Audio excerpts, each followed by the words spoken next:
more. I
My nail tech knows how to keep a little secret.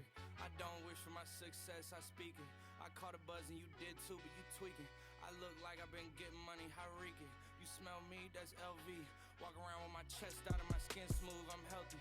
I'm in a mix and I'm handshaking, but most of y'all can't help me. Most of y'all ain't wealthy. Most of y'all just dress like it. I caught the vibe that y'all giving off, and I'm trying to make myself less like it. This chick got a little Porsche body. I might let the bro test drive it. It's hard for me.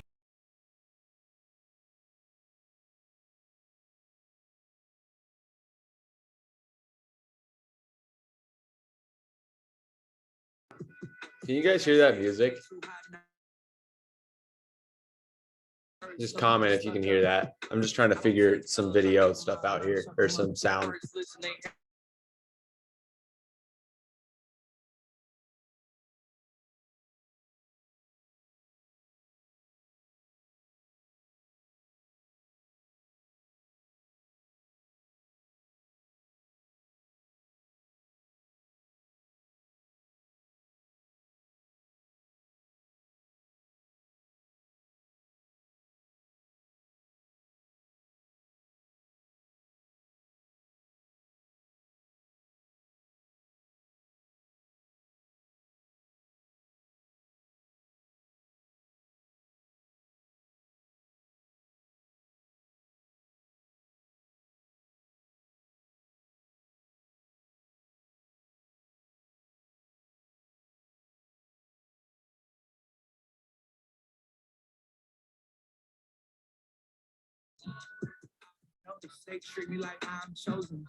Hey guys, the people that are in here right now early, can you guys hear the music, the background music? Can you please?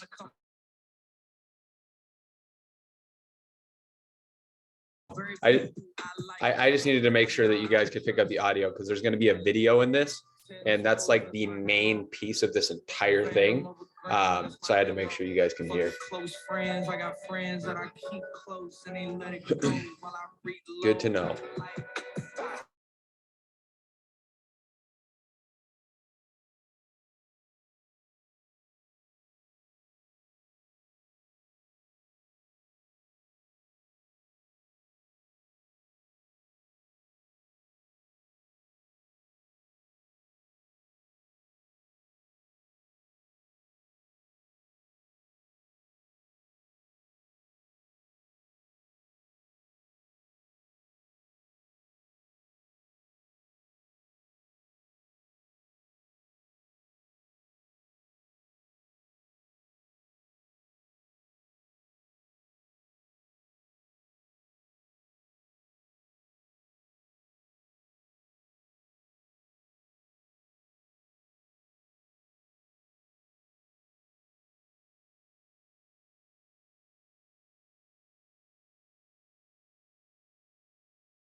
We'll be starting in like 5 minutes, guys. So welcome in.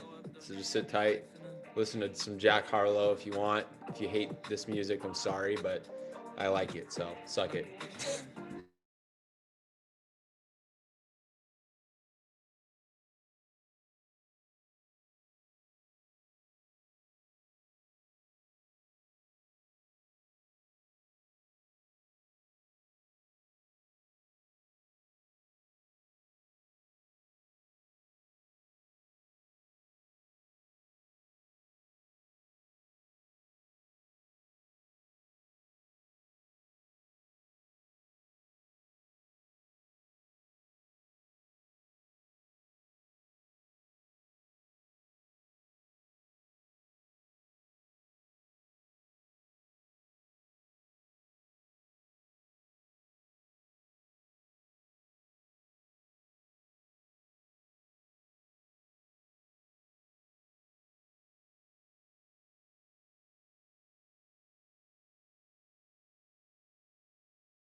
We'll be starting up here in a couple minutes, guys. I want to let a couple more people trickle in here.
All right, everybody.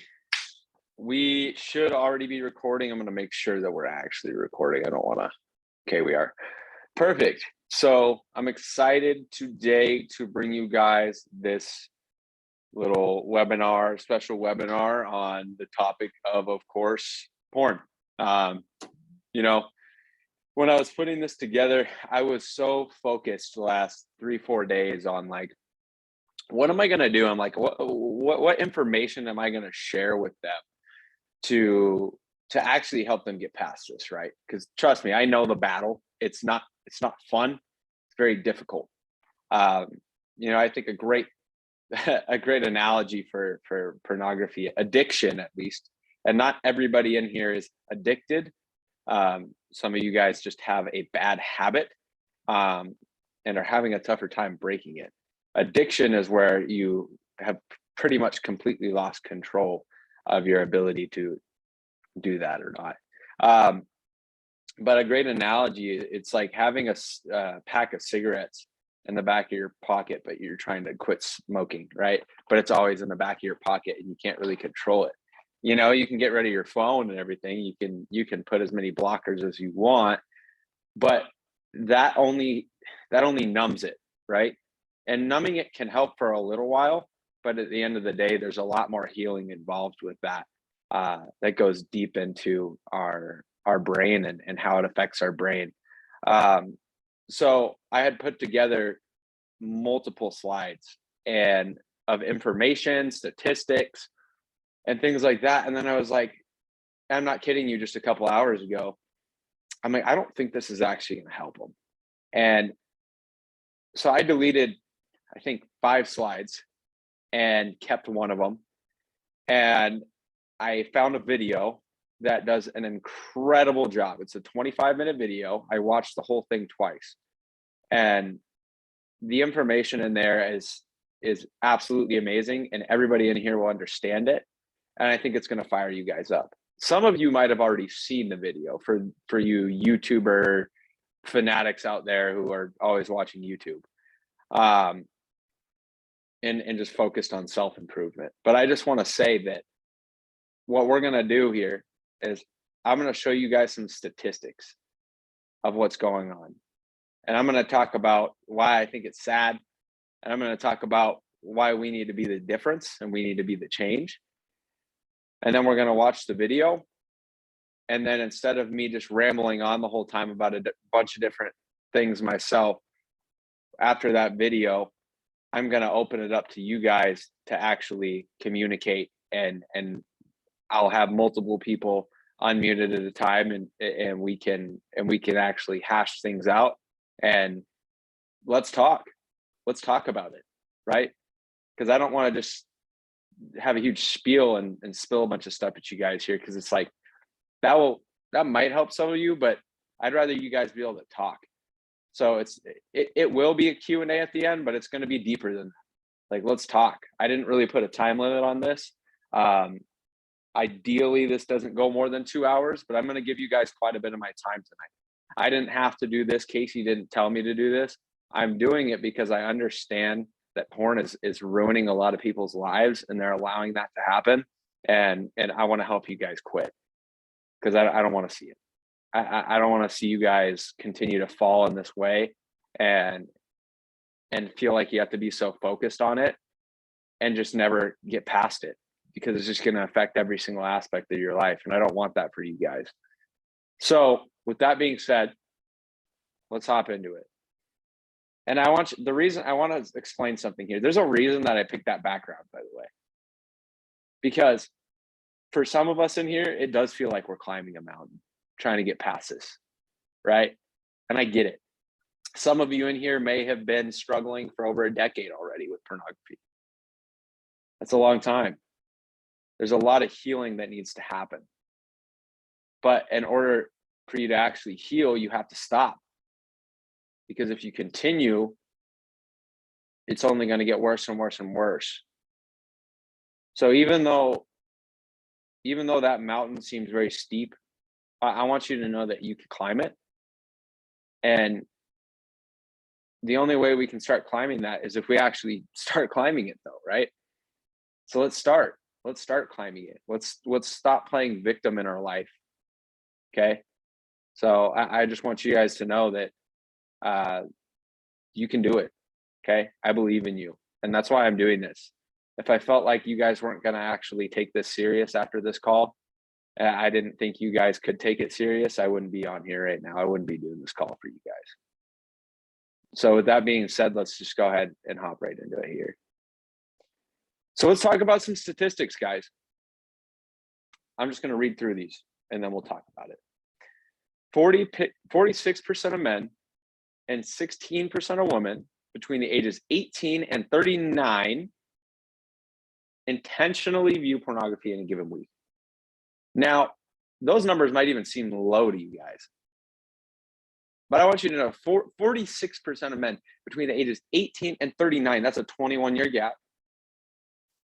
intentionally, willingly view pornography on any given week. That's not good. That's almost half of men who are being weakened from the ages 18 to 39.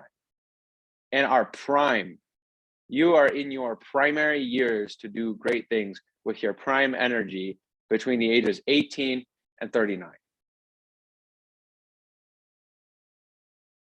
And we have half the men in the world who are still struggling with pornography. And it's all because this pack of cigarettes is right in your back pocket, right? I know it's blurred out, but this is a phone, obviously. It's crazy, right?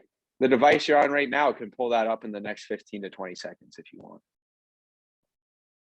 So it's like, there has to be a deeper reason for you to stop, because it's going to be right in front of your face the rest of your life.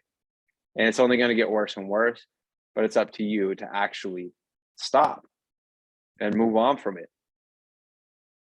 So in a study of people ages 18 to 26, roughly 2/3, 67% of young men and 1/2 of women, 49%, agree that viewing pornography is acceptable. So it doesn't mean they all view it, which, I mean, if they think it's acceptable, then they probably absolutely do view it, right? Because it's pleasure-seeking stuff. That's also not okay. That's even more saddening to me, that almost 70% of men think that it's totally fine, when it's literally destroying your brain. It's destroying your relationships in your life. It's destroying any aspect in your life that you can name. Your business, finance, if you're married, with your wife, if you're single, with anybody else in your life, you're just ruining that. And 67% of people don't realize that. 60% of men, I want to speak about the men today, because you guys are all guys. I don't know, in today's age, you can identify as anything though, so I'm not going to say that. In the same study, nearly 9 out of 10, 87% of young men reported using pornography. Now, that doesn't state that they use it every day or every week, but if they reported using it, there's a really good chance they used it again. And there's a really good chance that they use it again. And there's a really good chance that they use it again. Okay. So if 90% of men, almost 90%, if 9 out of every single 9 or 10 people that you know, guys, young men, right? So from the ages 18 to 25, watch porn. Don't you think that's scary? Think about how sexualized our culture is now. I see some men come into MBT and all they care about is sex with women. And that's coming from a lustful state in their heart, right? It's because they were pleasure seeking so hard and they messed up their dopamine receptors so hard that all they can think about is pussy. And that's what made me want to do this webinar, is because I know where that's getting rooted from. I know where that's coming from when a guy texts in the sex help chat, it's like, how can I get this big booty girl, right? Like, why are you so focused on that? I don't even have to ask. I know he doesn't have other aspects of his life together. I know he doesn't have his 4 pillars in check, right? Because he's objectifying her in one single message. How do I get a big booty girl, right? Where's that coming from? That's coming from pornography. Okay. These statistics are not a joke, right? And I don't know, I can't sit here and say that these are 100% accurate. I did a lot of digging into the research. I'm not going to sit here and give you guys references and all that bullshit, because that's not why I'm here. I did my research though, and I made sure I looked at a lot of different statistics, and these are what made sense to me, most accurate ones from the most credible sources that I could find. So I know that these are going to be somewhat accurate. So even if it doesn't even matter, it doesn't matter how accurate it is. If it's 84%, that's still way too high. If it's 89%, that's way too high, right? So we don't need to worry about that part. But I just need you to understand that there's 87% here. My goal for you guys is for you to be a part of the 13%, right? Because I busted my ass to become a part of the 13%. And don't get me wrong, I'm not afraid to be honest and transparent and vulnerable. Like, it's a battle, man. It's like it never actually goes away. It never actually goes away. I told this to a different community that I'm involved in, another kind of development group with some high value men, that it doesn't matter how long of a streak you're on. It doesn't matter if you went a year or 2 years or 3 years without pornography and masturbation in your life. I don't even care if you have a girlfriend. I don't care if you have a wife. When you take that shield down, or you take that armor off for 1 day or 1 hour or 10 minutes, you put yourself in a really, really dangerous spot, because all it takes is one thing to pop up on your screen because you entertained one small idea, and you can revert back to your old ways. Now, I don't view it as, oh, I relapsed after a year or something, right? And you restart. That's not how it works. I want you to think of it as let's say you went a whole entire year without relapsing, right? And then you had a relapse. You are not 0-1. You're 365 and 1, right? You had 365 days moving forward. You let your brain was healing. One relapse does not change that. But it doesn't mean you don't want to slip up, because as soon as you allow that back into your life, all those thoughts, all those feelings, all of that sensation comes back. And now you're putting yourself in a very dangerous spot. And you have to build that armor back. Okay. So don't throw away what you worked so hard for, right? To overcome addiction. You know, don't smoke another cigarette after doing a whole year without smoking. It's that one cigarette's not going to hurt you, but what is going to hurt you, right, is if you continue to smoke again. It's very dangerous. You always have to keep that shield up, right? The reason this number is so high, I believe, is because of how accessible pornography is today. Like I said earlier, you can have every single person on this call can have something up in the next 10 seconds of 10 to 20 seconds of literally full on intercourse.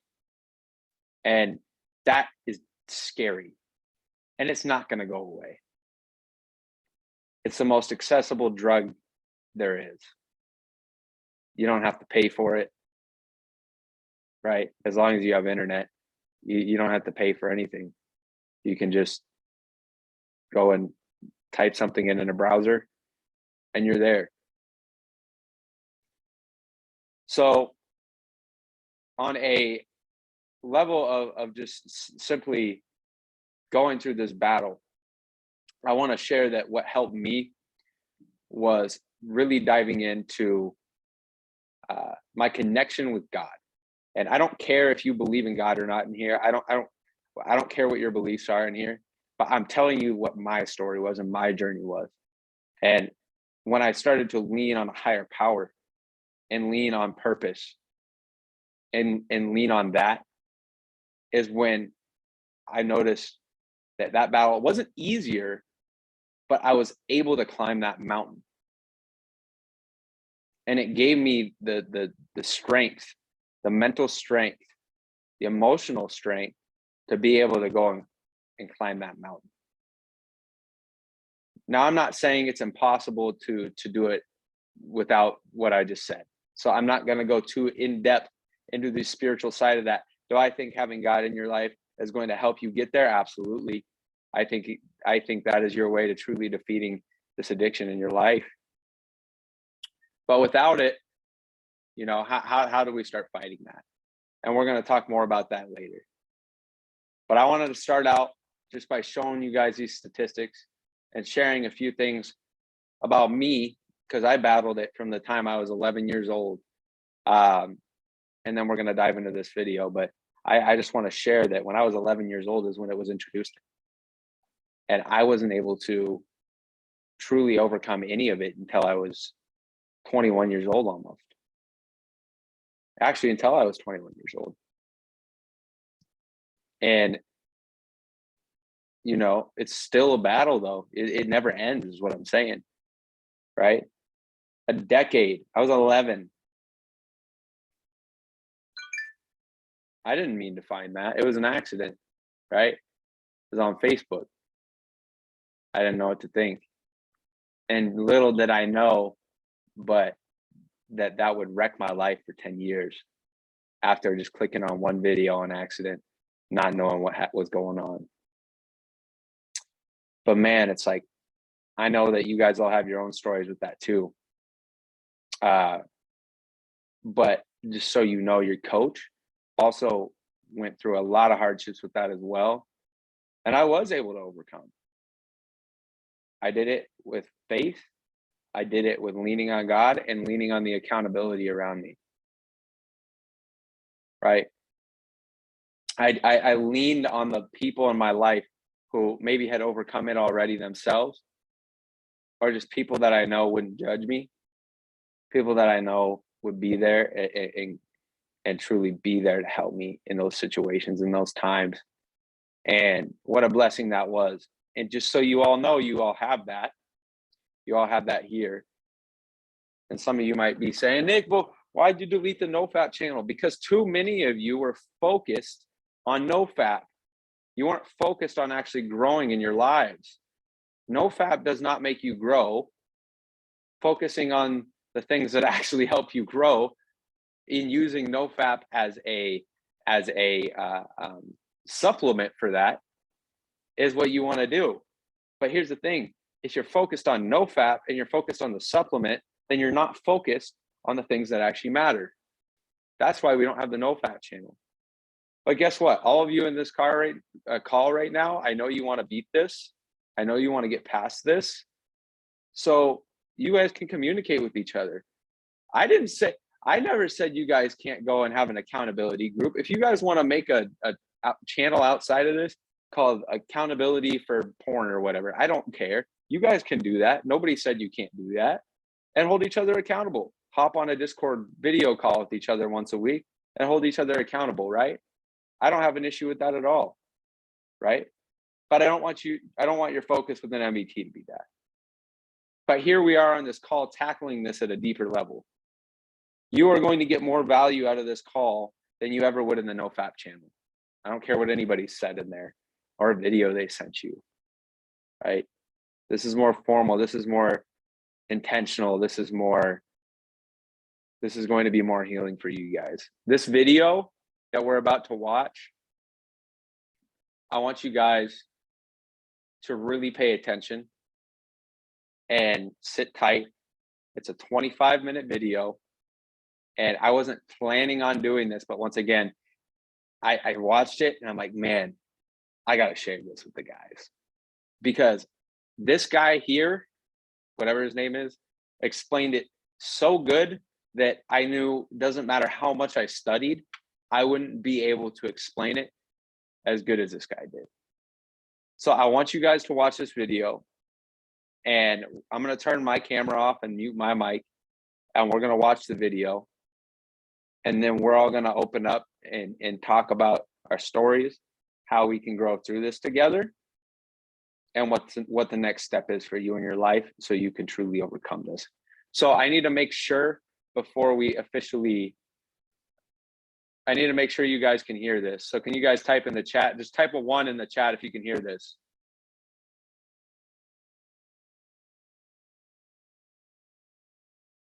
One. No? Hold on. How about now?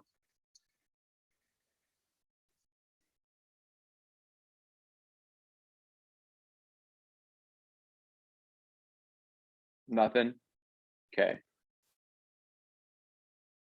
We'll figure it out. Hold on, guys. New share, computer audio.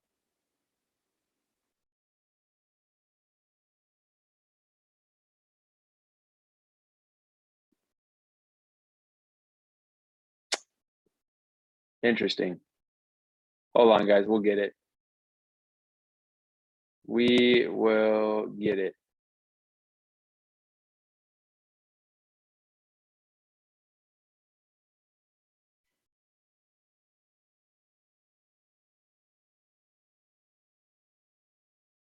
Okay. All right. How about now?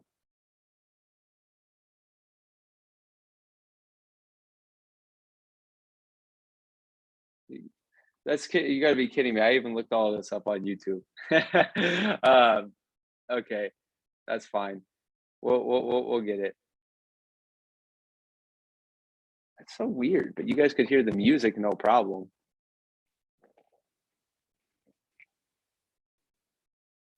Just give me 1 second, guys. Please be patient.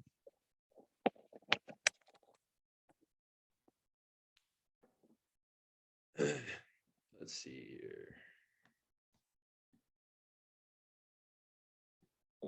Only you can decide if you are. So my wife and I have a website on relationships. Can you hear now? It has nothing to do with porn or... Yes, thank you. However, Thank you. Several articles Holy were frick, there I thought on this was gonna ruin neuroscience of everything. sex, All right, we're good. orgasm and love, and Okay, I'm gonna evolution. restart it. Hold on. All right, guys.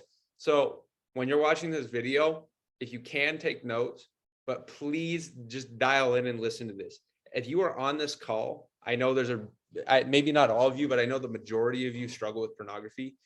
And I don't even care if you've watched this video before, you're going to watch it again because there's always something else you can get out of it. And then we're going to talk about it. But please pay attention because there's a lot of awesome info in here. And the way he breaks this down is very, very just amazing. I loved how he explained it. Okay, anybody can understand this. And I just think that you guys need to take this video very serious, right? If you just watched it by yourself, I don't think you'd be taking it as serious as if you were watching it with a group of people and your coach saying, hey, this is a really, really fucking good video. So let's watch this. I'm going to turn my camera and mic off. I'll be back in 25 minutes. I'm watching it with you guys. So let's get it.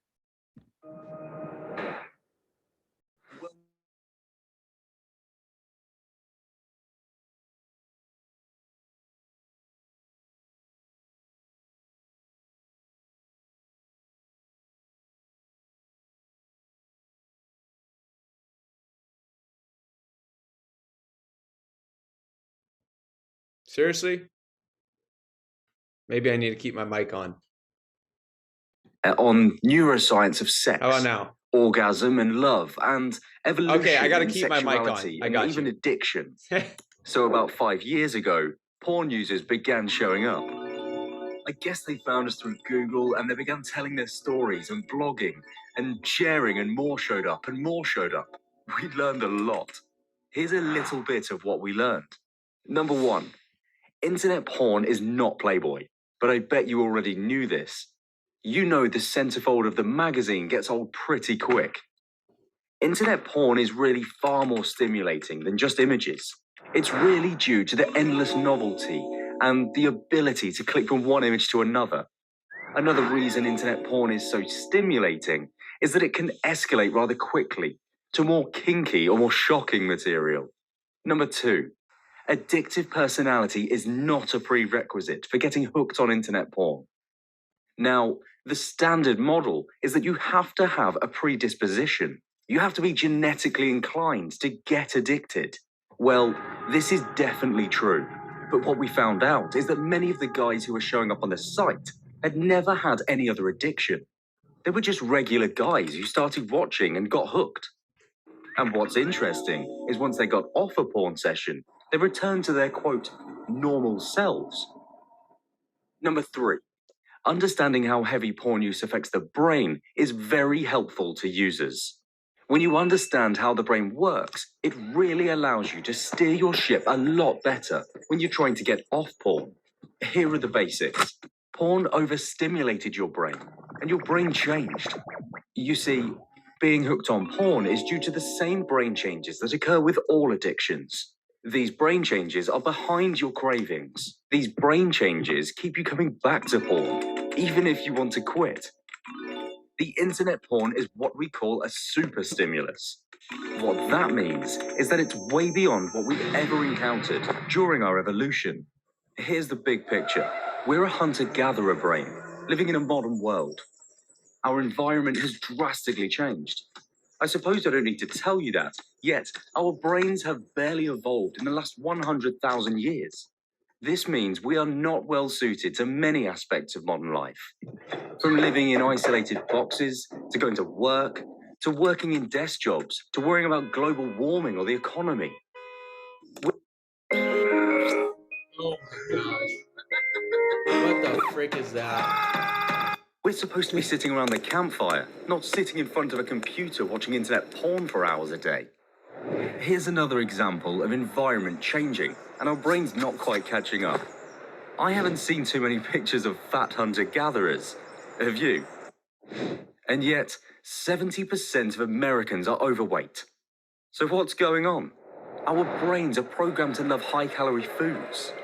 That's necessary for survival. In the old days, it was very rare to find high-calorie foods, maybe honey, sweet fruits, nuts. Today, we have refined carbohydrates and high-fat junk foods. All of these are highly stimulating, so they cause supernormal stimulation way beyond anything we've ever encountered. Just like internet porn. Brain rule number 1 says, you must survive, which means get calories. For food, that means get it while the getting is good, because you don't know when something's going to rot, at least in the old days.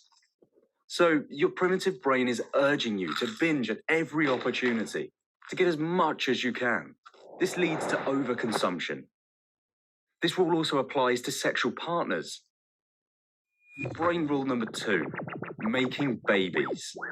Well, maybe that's rule number 1. See, evolution's top priority is making more gene packets, more copies of you. Here's a question. In the lifetime of a hunter-gatherer, how many potential sexual partners would he or she meet? Not too many, I imagine. How about, how many would he have sex with? I'm sure a whole lot less. A heavy porn user would view more hot babes or hot guys or hot whatever in one session than our ancestors would need in several lifetimes. So this can be considered another Key super right there, by the way. stimulus. Pay attention to that. Our brains never evolved to handle heavy porn use like this, and unlike junk food, you can never get full. Here's another reason internet porn is so stimulating and so addictive. It takes advantage of an old program located in your primitive brain. The subconscious program is what got you started down the path of using porn. Consider this experiment. It's been done many times. I guess scientists have nothing better to do. What happens when you drop a male rat into a cage with a receptive female? Well, first, you see a frenzy of copulation. Progressively, the male tires of female number 1. She wants more, but he's had enough. He just can't get excited anymore. So what do? Well, replace the original female with a fresh one. And the male revives and gallantly struggles to fertilize her. He keeps on going. Then the same things happen. The male loses interest in female number 2. Starting to see a pattern here. This process can be repeated again and again, but with novel partners. Now, I'm not sure how many times this can be repeated, but this can be repeated until the male nearly dies of exhaustion. See, this is a genetic program. This has nothing to do with your genitals. It's all happening in the brain. And the purpose of it is to make more babies, but even more importantly, it's to increase the genetic variety of the male's offspring. Here's an interesting graph, which happens to be about rams. As we can see, we have female presentation at the bottom. We have time to ejaculation in minutes on the left side, and we have a male. In one experiment, the male had the same female over and over again, and in another experiment, he had different females. How long did it take him to ejaculate? Well, if you look at the same female, he got longer and longer until finally, I guess, when they stopped the experiment, it took 18 minutes. Now, a ram only lives 12 years, so 18 minutes is like 2 hours in our time. So it's quite a bit of time. And of course, with different females, he ejaculated quite quickly, which, of course, means he was very, very excited. If you think about heavy porn users, they often need more novelty, just like these animals, to get excited. Here's what's going on with the animals. It's called the Coolidge effect. It starts out with declining interest in the present sexual partner, then renewed vigor in a novel sexual partner. This is present in all mammals, and it's also present in females, and of course, we said, it's here for genetic variety of the offspring. This is what you started down the road to getting hooked on porn. You see, with porn, you're like a lab rat. Your primitive brain urges you to fertilize the two-dimensional females, or whatever is on your screen. So you're happily married and partnered up. You'd say, no, I'm never going to cheat. Well, either way, the Coolidge effect is still at work in your brain. The more rational parts of your brain are saying, no, I'm not going to cheat. But the primitive parts of your brain are saying, whoa, look at that. Or maybe fantasizing what would be like to have sex, or maybe you're using porn. This is a subtle reminder of the deep programming of your brain, the Coolidge effect, that's there to spread your genes far and wide. speaking of looking, maybe we're not so unique. Here's an interesting research. The headline is, monkeys pay to see female monkey bottoms. What are they paying with? Well, monkeys love sweets like fruit juice. So in a study, the male monkeys would give up their fruit juice in order to look at female bottoms. You know, this is a little bit like porn, or maybe a lot like porn. Monkey porn. Here's the limbic system. The primitive brain where the old program is installed is often called the limbic system, or mammal brain. It's the part of the brain we have in common with all mammals, including that monkey we just saw. It's true we have only a single brain, but certain parts have specific jobs. This part is ancient, 100 million years old or older, and its job is all about... Now, I could spend an hour talking about all its functions, but what's important to us is that it governs emotions, such as fear, joy, anger, etc. And importantly, it is also the seat of most of our desires and our drives, including hunger, mate selection, and our sexual urges. You see, sexual desire or libido is not in your genitals, it's here. This is where you experience the Coolidge effect and where all addictions happen, including porn addiction. In this graphic, you can see a limbic system in dark color and the cerebral cortex on the outside, which is very large in humans and much smaller in monkeys and rats and other animals. You can think of cerebral cortex as the rational, logical brain, sort of like Spock on Star Trek. It's not emotional, it's the planning, thinking part of our brain, which comes up with clever ideas. Now, the cerebral cortex understands the consequences of our actions. The limbic system does not. Like car engines all have the same basic design, so do all limbic systems, whether it belongs to a rat, cat, dog, or us. Now, whether it's hunger, mothering, mating, or sexual desire, or even addiction, the same brain chemicals and structures do the same jobs in all mammals. You see, scientists aren't studying rat brains to try and figure out how to help rats. No, they're studying them to help us with our addictions and other reasons. The study is useful to us because limbic systems are so similar in all mammals. It's important to remember that the chemical balance of our limbic system shapes how we see the world, shapes our mood. If our limbic brain is out of balance, so is our decision making. At its most basic, the limbic system is all about avoiding pain and repeating pleasure. You see, survival depends on the avoidance of pain, both physical and emotional, and the repetition of pleasure. Hot stove bad, ice cream good, mummy good, Oh, frick. another snake ad. bad. If you're a Washington homeowner, 2022 is your last chance to go solar. Well, you in guys know December I live of in 2020, Washington. Congress passed an extension. Porn good. You get the idea. Now, you're looking at the center of the brain, sliced down in the middle, and you can see there is this pretty small area called reward circuit. Sometimes you'll also hear the term reward center, and you can see that it actually goes from the limbic system up to the rational brain. This is so important. We're going to be spending most of our time talking about this circuit. You see, this is where you experience all desire and most pleasure, such as sex and orgasm. It's also where you decide what you don't like and what you do like, and that's why it's pretty important. It's small, but in essence, it's running the show. You never make a decision without consulting your reward circuit. If you're addicted to anything, here's where it happened. The reward circuitry is activated whenever we engage in behaviors that further our survival, or more importantly, the survival of our genes. The rule is this: to get motivated, you must be rewarded. So this circuit gives you feelings of pleasure and also the motivation to seek out pleasure. It drives you to eat, engage in sex, take risks, and bond. It's where you fall in love with your spouse and with your children and your parents. It also gets activated when your team wins, or you feel like an alpha male, or you're bungee jumping. The more exciting the experience, the stronger this reward circuitry is activated. But keep in mind that it's also activated for simple pleasures like watching a beautiful sunset, a walk in the woods, or even a smile from a girlfriend. Chemicals turn on and off certain parts of the brain. For the reward circuitry, it's dopamine. It's the main chemical of a group called a neurotransmitters that turns the reward circuitry on.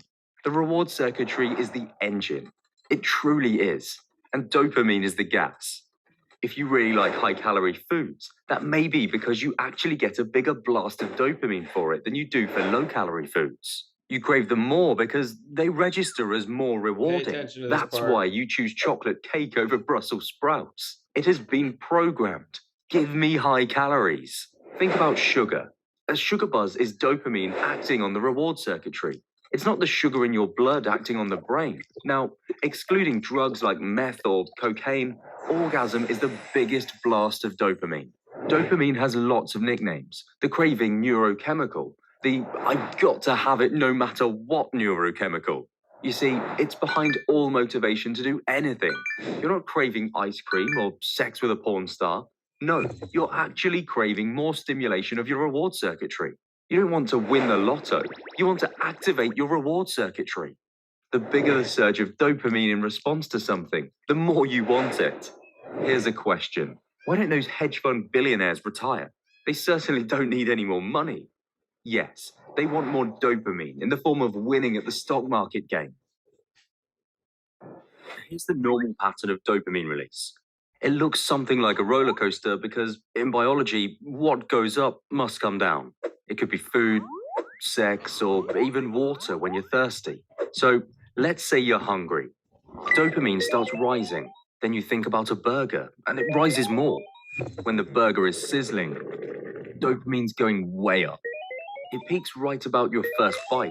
Then you take some more bites and it starts to drop off. And finally drops back down to normal levels and you're full. This graph could also represent masturbating or having sex, and the peak would be right about at orgasm. However, I really want to point out that the experience of orgasm is probably driven by other neurochemicals called opiate, not dopamine. So, dopamine drives you towards orgasm, but the feeling of orgasm arises from something else. The rise of dopamine levels could also represent anything new or novel, because dopamine loves novelty. A new car, a just-released movie, the latest gadget. We're all hooked on dopamine. You can have a spike of dopamine just by ordering dessert, even though you haven't finished what's on your plate.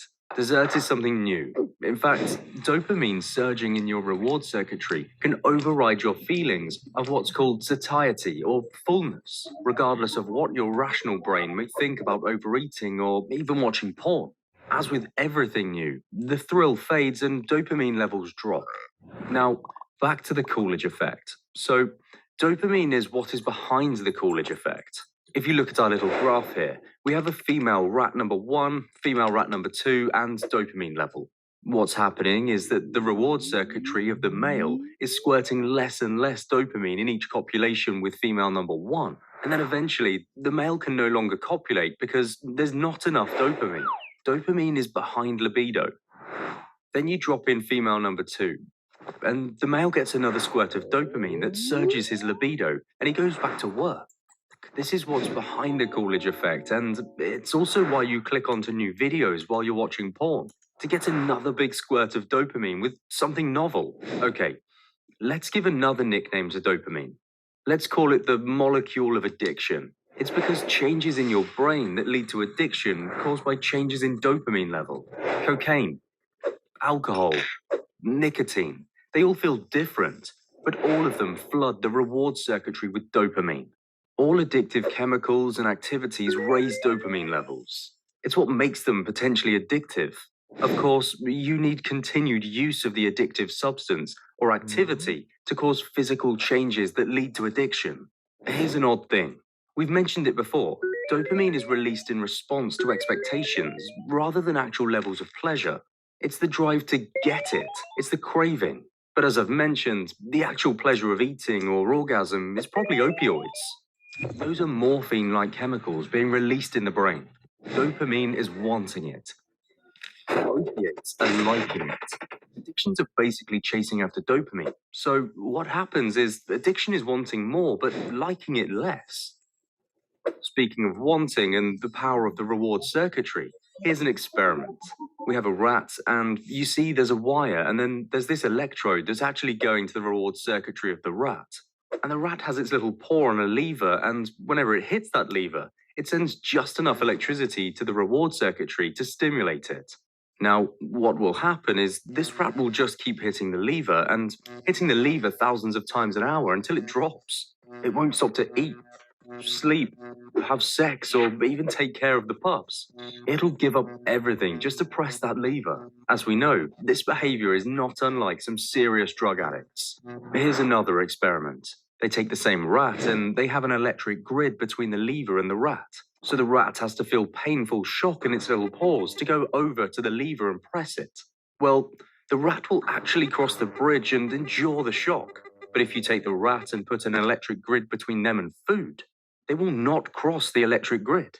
They will not undergo shocks to eat food. They would rather starve. Here's more experiment to show the power of dopamine in your reward circuitry. If you take rats and block their dopamine, they have absolutely no motivation. They'll not even eat. They won't walk over to the food dish and they'll starve to death. But they still like food. If you drop food into their mouths, they eat it and show little rat smiles. They just have no motivation to go get it. They lie around. They won't have sex either. The male rats show no signs of libido. The key point is, you need the right level of dopamine to function normally. It does lots of important jobs. Dopamine gives you that positive outlook, good attitude, keeps you motivated, keeps you happy. Incidentally, many psychological problems involve dopamine imbalances, including addictions. This is an addiction test. If you say yes to 3 or more of these questions, then you have an addiction, at least according to the American Psychiatric Association. I want to admit that this is slightly abridged. I had to take some things out, and the reality is it's used for substance abuse, not for porn addiction. If you say yes to 2 or less, then you can just stop the video and click onto your favorite site. Let's go over each one. Tolerance. That's a strange word, but it means, has your use increased or escalated over time? So here we go. We have loaded into my the battle. We've got our shield man. maidens with us, but it looks like the enemy Yes, siege tower is sometimes, almost. In other words, do you watch it for more hours? Or have you escalated to more shocking or more extreme porn? Withdrawal. It's not necessary to have withdrawal symptoms if you have an addiction, but most users on our forum do experience some symptoms when they quit. It varies a lot. Could be anxiety, irritability, fatigue, depression. Those are the most common. But some also experience physical symptoms like cold and flu symptoms, headaches, the inability to sleep, and others. Number 3, difficulty controlling your use. So, do you use for a longer time than you'd like to? I think that's pretty clear, self-explanatory. Number 4, do you understand the negative consequences it does to your mood, to your health? Porn use has been associated with anxiety disorder and sexual dysfunction. Number 5, neglecting or postponing activities. It means, are you doing porn instead of life? Number 6, the desire to cut down. Now, most addicts say they can quit any time, but they don't. If you've had unsuccessful attempts to cut down, that would be a yes to that question. And last one, number 7, spending significant time or emotional energy obtaining, using, concealing, planning, or recovering from use. Have you ever concealed your porn use? I think everyone can say yes to that. Here's an explanation on behavioral addictions. It's common knowledge that dopamine-raising substances like alcohol, cocaine, or meth can cause brain changes that lead to addiction. But what about so-called behavioral addictions? These are such things as food, gambling, sex, video games, shopping. Do they cause brain changes that lead to addiction? Well, of course they do. That's why they are addictions. Recent research on gambling, and especially food, has shown brain changes that mimic drug addiction. Internet porn? No one wants to study it. Also, there hasn't been time for many study, because it's a very recent phenomenon. Now, you tell me, which is more stimulating? Eating cheesecake or masturbating to porn? It's known that sex, masturbation, orgasm raise dopamine levels far higher than eating food. Which can you spend more time doing in a day? Eating or edging to porn? Let's talk about natural reinforcers. Natural reinforcer is a fancy word for a non-drug activity that causes dopamine release. That includes food, sex, gambling, video games. Now, if you look at the data, about only 15% or less of drug users, this includes animals too, ever become addicted. Obviously, genes are in play, as are childhood experiences. If you look at natural reinforcers, and of course, food is a powerful one, we have a much higher percentage of people who can become addicted, though it takes a lot longer than it would with addictive drugs. Now, if you think about it, few people want to be fat. Yet, in modern Western cultures, most people are. Now, rats, on the other hand, don't care if they're fat. When they eat Western food, almost all of them overconsume and become obese, not just fat. This suggests two things when it comes to natural reinforcers. Our reward circuitry evolved. It evolved to drive us toward food and sex and not drugs. That's why so many people can potentially get addicted to food and internet porn. And the other thing is that highly stimulating versions of food and sex can hook us even when we're not genetically susceptible to substance addictions. Here's the question. When can natural reinforcers become addictive? Number one, when they are a highly stimulating version of what our ancestors found really irresistible. Number two, when something is available in limitless supply. Number three, it comes in lots of varieties, which is the novelty factor. Number four, we binge on it without realizing it's triggering brain changes. Now, I think modern food and internet porn fall into all four categories. Both can override our brain's natural satiation mechanisms, the I'm done feeling. And that's because calories and fertilization opportunities really are genes' top priorities, our limbic system's top priority.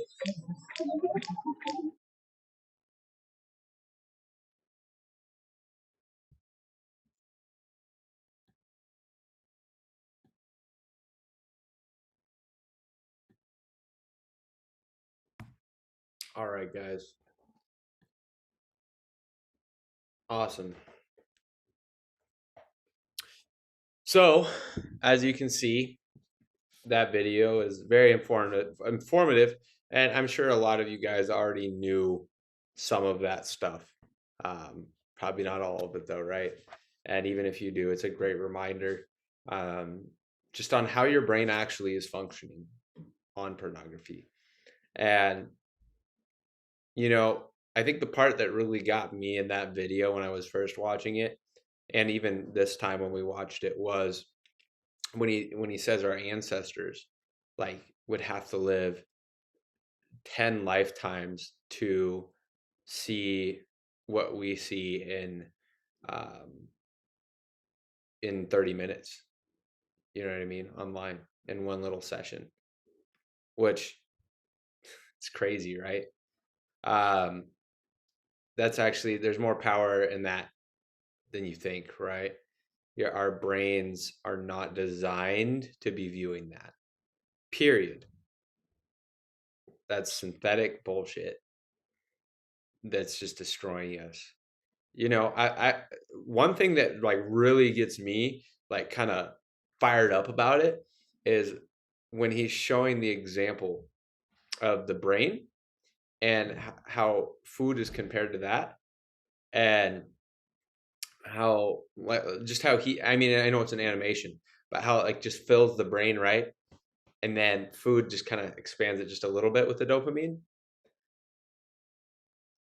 Think about that. Think about how damaging that is.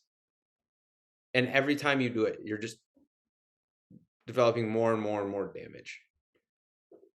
So I'm going to put my AirPods in 1 second.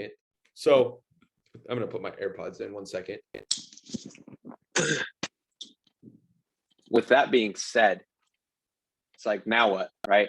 So it's like, I want to know what steps you guys are going to take from here after hopping on this call and, just talking about the statistics and then going through that video. I want to hear your guys' thoughts. I want to hear where you're at. If you have questions for me, you can ask questions. If you want to say something about all this, you could say it, but I want to open the floor up to you guys. So if you guys want to raise your hand and you can ask me a question, you can speak, and I'm not just going to limit it to one person at a time necessarily. I will keep you unmuted if you want to stay unmuted so you can listen. I just ask that at least be respectful of whoever's speaking and try not to speak over anybody if you do, but I want to have almost like a group conversation here. Okay. So Jameson, you already got your hand up, man. So let's unmute you. Let's talk, man. All right. Can you hear me okay? Yeah, I can hear you. All right, cool. I guess first off, I just want to say I think it's great, like you guys are doing this type of presentation. I guess the way I look at it with how a lot of guys I know go through stuff like this, it's nice to just have like this type of change of pace. It's like the awareness on how to like go against this stuff and like why you're highlighting it. So it's great. I just know that I made a comment in here earlier with how when I first joined MBT and the Discord, that whole experience, and especially in week 1 of MBT, Casey, like basically, you know what he's talking about in there, like really improving the man. And I know that was one key element that stuck out to me and was so emphasized, just like within myself. That was something that kept like going off in my head. I'm like, I have to like get rid of this and leave it behind. And so like ever since then, it's probably been such a huge like, I don't know, I've never been able to step away from something so quickly and just never go back to it. Which I don't know. I think everyone has something different like that, but I guess for me, it seemed to completely eradicate that. So I don't know. It was just really powerful. So I don't know. I guess for whatever it's worth, I just figured I would say that and share it in case maybe that speaks to anyone else. Gotcha. Yeah, man. It's definitely for most people not an easy journey. It takes an intentional decision, right? And you can stay unmuted, Jameson. I'm going to unmute Michael now. I'm going to try to keep this as presentable as possible here as we keep going. So Michael, I'm going to unmute you because you have your hand up. I'm going to finish my statement real quick. But you know, it takes an intentional decision to say, right, I'm going to move on. Like I'm going to beat this, right? And like for me, when I went on, I don't like to use these. I don't like to focus on streaks. I like to focus on other aspects of my life that can help me grow out of it, right? I want to focus on my own personal growth and adding value to other people. That way, I'm not even having the option to do that. I'm going to show you guys something at the end of the call that I'm actually just completely doing on the fly that I wasn't going to do, but I'm going to do it for you guys anyways. So stay tuned to the end if you can. And this will help some of you guys, I think, significantly in your battle here. And it will directly correlate to really that video as well. But guys, it's like you have to make that decision, because at the end of the day, you can have all the information in the world, but you know, I like to call it mental constipation. Like all the information you just received in that video should give you all the info you need to know that you need to stop, right? Now, the rest of it is application and choosing. And I'm not saying that you just never do it again, but what I'm saying is you put in that effort, right? Like if you are struggling with it every single day, I genuinely don't believe that you're trying hard enough to overcome it. And let me rephrase that. I'm not saying you're not trying hard to overcome it, but I think you're focused on the wrong things. And once again, I want to go back to why I deleted the NoFap channel, right? I deleted the NoFap channel because people were trying so hard to be on NoFap, but they were focusing so hard on not doing those things that guess what was still on their brain? Porn, right? But when you redirect your focus to other things, you won't think about that as much. And over time, to answer your question, whoever Zoom user is, you don't have a name on Zoom, unfortunately, that's okay. But to answer your question, does this go away? Does that go away in terms of just randomly just feeling those strong urges? Absolutely. But that's the thing. you have to heal. You have to let your brain start healing. The healing process is a very long process, especially for somebody like yourself who's been doing this for 20 years. It might take you 2 or 3 years to heal or more. But are you willing to do that? Are you willing to do that to have a better life? Right? So it's like, whoever, whatever your name is, man, it's like, I need you to know that yes, absolutely you can do. You absolutely can climb this mountain, right? You can climb that mountain. You might be down here, but guess what? I believe in you. Everybody in this call believes in you. Man. You got to start. So, Michael, you are here. So, what's going on, man? You raise your hand. So my struggle, the biggest struggle I have with porn is not that it's hard to quit. It's just a situation where I'm not dating. I have too much work in my life, and I'm not dating. So in my head, because I'm not dating, I don't have to worry about sex. So sex in that end, like the video said, it's overstimulation. Sex itself isn't important to me. So I'm not listening to porn just for sex. I'm watching porn because it's a habit of mine. So that habit, for literally for 1 year, it got to the point when I was actually crazy. It took me to be crazy to quit porn. I went through a year where I was going through a lot of crazy stuff, and I went through a period of point where it became a spiritual factor of mine. I spiritually didn't want to masturbate, so I didn't masturbate for a year, literally a year, and I was afraid that I had lost my capacity to masturbate. Like the video says, you want to copulate. I was afraid that I lost my ability to masturbate. So when I touched myself again, it rose, obviously. And because of after a year of not doing it, I did it again and came back even worse than before. Because when I first started, like I told, let's said in the video, not the video in the message, my mentor led me to it. Before, I didn't do anything with me, but the mentor led me to it. And I didn't know what porn was before that. And I only watched it like once a month before, but now, after coming back from the year, at first it was less than once a week. But I'm gonna be honest here. I recently watched a porn video before this. I'm gonna be honest. So I know I have an addiction. I know I have an addiction. And it's not really an addiction, like you said. It's more of a bad habit. But yeah, I'm gonna drop off and let other people speak if they want to say something. Okay, sweet, man. Well, Michael, you know, I appreciate your honesty and just transparency there with what's going on, man. And it's like you've already proved to yourself that you can do it. You know, you can stop, and you know, now your those dopamine receptors are shocked a little bit or a lot more in this situation. So you're going to have to work a little bit harder, right?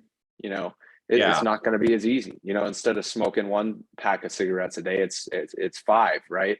Or 1 pack of cigarettes a week, it's a pack a day. So it's like, it's going to be harder to quit, right? So your journey, once again, everybody's journey is going to look a little bit different. And we can't focus on the streak. And I'm going to show you guys something very powerful at the end that's going to help you. But first, I just wanted to have a conversation with everybody as we go on here. So I'm gonna actually try to keep this a little bit more organized because I'm realizing that it's going to be really hard to keep everybody unmuted. I think we're going to have like 8 or 9 people unmuted. I don't want to. So, but here's how I'm going to do this. I'm going to basically keep I'm going to keep my friend Ryan Barker unmuted, who can give you guys great advice on this as well. And basically whoever the person is that's talking, and we're going to keep it that way. We'll have a conversation, then we'll go to the next person. So Jameson, I'm going to meet you. I appreciate you hopping on and being the first person to raise your hand, man. That's awesome. And I loved your advice there to some of these guys. So I appreciate you. And Ryan, did you have anything you wanted to say to Michael real quick? Yeah, absolutely, brother. So I heard Michael mention that one of the reasons that he got back into it was because he wasn't dating at the moment. Work has kind of picked up, and he's just not meeting women at the moment. And I've definitely been there myself, bro. For sure, I spent probably 4 or 5 years moving across the country for my job, where it was very similar sort of situation. But I just want to use that to raise the point to everybody. Don't fall into the trap of using porn as a substitute for real interpersonal relationships and actually like having actual sex with a woman. It's not the same thing at all, right? So I'm not going to get into back and forth with people's values and whether premarital sex is right or wrong. It's not really the point of what I'm saying here, but just I want you to understand that an actual sexual experience in real life with somebody unplugged is going to be a lot different than what you see happening in a video. What you see happening in a video is designed to spike all those dopamine receptors and go basically crazy. But what that's going to do is set up unrealistic expectations that are only going to screw up your performance in real life and give you actual kind of performance anxiety. But Nick, anything you wanted to say about that? Yeah, I mean, that directly correlates to what was talked about in the video too. When he was talking about what's actually released he explained the difference between the two, right? There's different chemicals that are released during actual, sex than pornography. Pornography is just pure dopamine, right? So you're not releasing other chemicals while doing that. And you're just giving yourself a very, very, something? Yeah, go ahead, man. I'm still a virgin. So That's okay. I've never had sex with a woman. I'll be honest, That's I'm a okay. virgin. I've never had sex with a woman. Work is more important to me. So as a virgin, I've never experienced what sex is like. So the only thing I know was masturbation. That's okay, Michael. Guess what? Me too. And You're a virgin?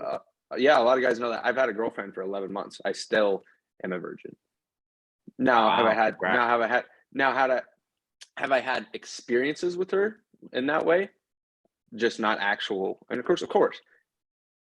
But you have to understand that even that, I will tell you right now, is way better. It's way healthier. You're bonding with somebody, and you're bonding with somebody that you actually have a connection with. And yeah, exactly. It's a completely different experience. So it's okay that you haven't had those experiences yet. So yes, it's the only thing but it's like the only way you're going to get the other thing is if we overcome this, right? So it's just like I always say, the only way that you guys are actually going to attract the woman that you want into your life is by working on those 4 pillars, which are your foundation, right? And I keep using that word, foundation. Okay. So it's like, we don't have a choice.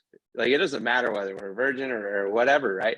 You don't have a choice. Like, we have to work on those things first. And this is part of it, right? This is part of it. Overcoming this is part of those 4 pillars. Because without overcoming this, you're not going to be able to develop within those 4 pillars nearly as much as you possibly could without pornography in your life. Okay.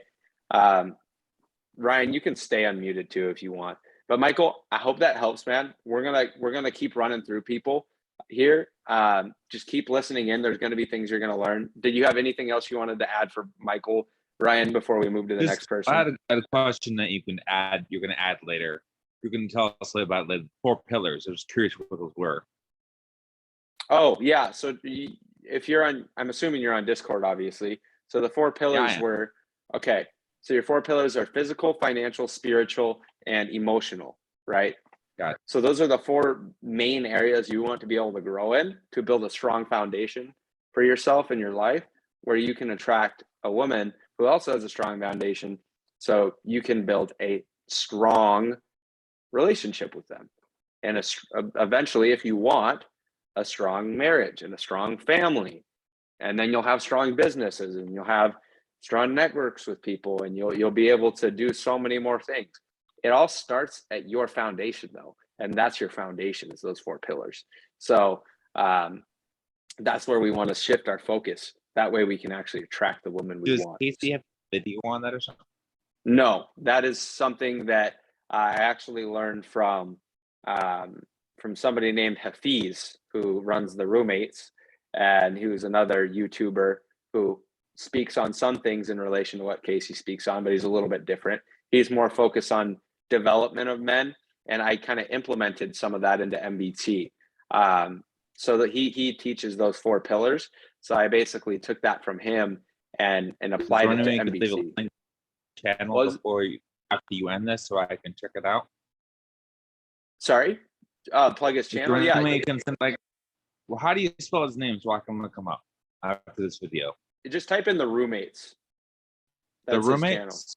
Yeah, that's his big channel. He has a personal channel, but that's his big channel. I'll look it up right. But yeah, so Ryan, did you have anything you wanted to add for Michael though before we mute him and move to the next person? Yeah, no, I think you're good, brother. Just keep at it. It's going to take some discipline since you had a recent relapse, but you can definitely beat this. I have complete faith in you. And the other thing too is just know there's light at the end of the tunnel. And even though it may seem like right now you're 100% engrossed in the whole work thing, you can have a personal life and a professional life at the same time. A lot of time that just takes being very intentional with your boundaries, which is tough at first, but time will help you, and it's good to really focus in and double down the first few years like you're doing, so you're not doing anything wrong. But I've got a lot of faith in you, brother. Appreciate it. Awesome. Thanks, Michael. Okay. Gabe, we got you next, man. Can you hear me? Yeah. What's up, man? All right. So I just wanted to talk a little bit about, for me, I have like triggering moments, like things that especially trigger me. I've been getting off like Instagram stuff lately because I realize that's like a huge trigger for most people. But one thing that hits me a lot of times is like, for instance, last week I was at the gym and I was going to go get a girl's phone number, and I essentially was going to get it. And then I fucked up and said something dumb. I put it in the group chat. Some of you probably heard about it. But nonetheless, afterwards, I kind of went home and I was kind of just like pissed off, and I kind of just forgot about, I just kind of like, I got in my emotions a bit and I ended up relapsing. I find that happens a lot with me. I've had another instance where there was like a girl I really liked at one point, and then I was on a long streak. I was like going for a couple months, and she ended up finding a boyfriend. And pretty much right after that, I relapsed too. It's like, for me, there's all these like triggering things I find, even if it's not social media or I actually don't see something. It's a lot of times like when I feel down or something like that, I end up making stupid decisions. It's like I almost forget why I'm doing it. And like sometimes I feel like it's not uncontrollable, but I'll just like one thing leads to another, and I find myself on Instagram, and then like, gateways. Yep. Gotcha. I'll go first here. So yeah, Gabe, this is something that I think almost everybody in this call will struggle with, because here's the thing. Most of us in here aren't intentionally going directly to a pornographic website, right? That's just the truth, right? Because we all know it's like we know we're not supposed to do that. So we trick our brains and we're saying, I'm gonna go on Instagram and look at this, go to the explore page, right? And you're lying to yourself the whole time. You know what you're actually doing, but you're just lying to yourself, right? So you're gonna ease into it, and then you just slowly edge up, right? So you see the big booty girl on the explore page, and then you just type in something, and then you just start looking at these girls in bikinis or whatever, right? And just like basically soft core stuff, and you just kind of slowly edge into going online, right? And next thing you know, you're watching videos. Next thing you know, you're looking for the perfect video, the perfect scene, perfect everything, and that's not good. And that's what a lot of guys do, right? It all just starts with one little thing. Or on TikTok, you see some girl shaking her ass, you're like, oh, okay, right? Now I'm gonna go to Instagram, and then I'm gonna go to this website, right? So what do you do? Gabe, I wanna ask you, what do you think that you should do before I answer this question for you? Because I know the answer. I want to ask you if you know the answer. Well, in reality, I do know the answer. The answer is just to put it aside and, keep moving. My dad always tells me you got to be like a big ship, and you can't let little waves or little things put you off course. You got to keep going on Delete your it. trajectory. Yeah, exactly. So in reality, yes, I do know the answer. The answer is, don't go down that path. When you feel that, come and stop yourself and be able to recalibrate myself to be able to understand what my goals are and what I'm really about, rather than the instant gratification. But You have to delete it. Yeah. You have to delete it. If you don't delete it, it's never going to end. You have to. Here's the thing. This is what I'm talking about. This is the mental constipation part that I'm talking about. Is we know we should be deleting Instagram, right? And I'm not calling you out, Gabe. I'm calling out everybody in this call. It's not just you. Right. We know we're supposed to delete Instagram, but we're not doing it. We're coming up with excuses to keep it. Oh, I got my friends on there, right? Like, I do business on there, right? Like I got a page. Okay, well, let's handle this addiction first, and then you can go back and build your business on Instagram, right? Like let's get past this. I want to tell you guys something. So when I was in my battle of trying to overcome that, when I think I was 18 years old, 18 or 19. And when I was 20, there was actually a 3-year time phase where I had somebody that I trusted, had them put a screen time passcode on my phone, and there's a content and restrictions tab. And you can take off certain apps. I went as far as taking off the entire app store, all of the internets, everything on the internet was off. So I made sure I had all the apps I needed.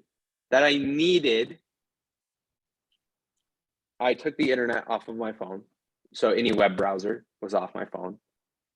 And I literally suffocated it so hard. And I numbed it. Now, that's not going to fix it. And this is what I learned. It's not going to fix it, but it will numb it. Some of you need to do that. Some of you need to find somebody that you trust in person where you can do that. I think literally some of you in this call are so hooked on this that you literally need to suffocate it. And that's the only way that you're actually going to start moving forward.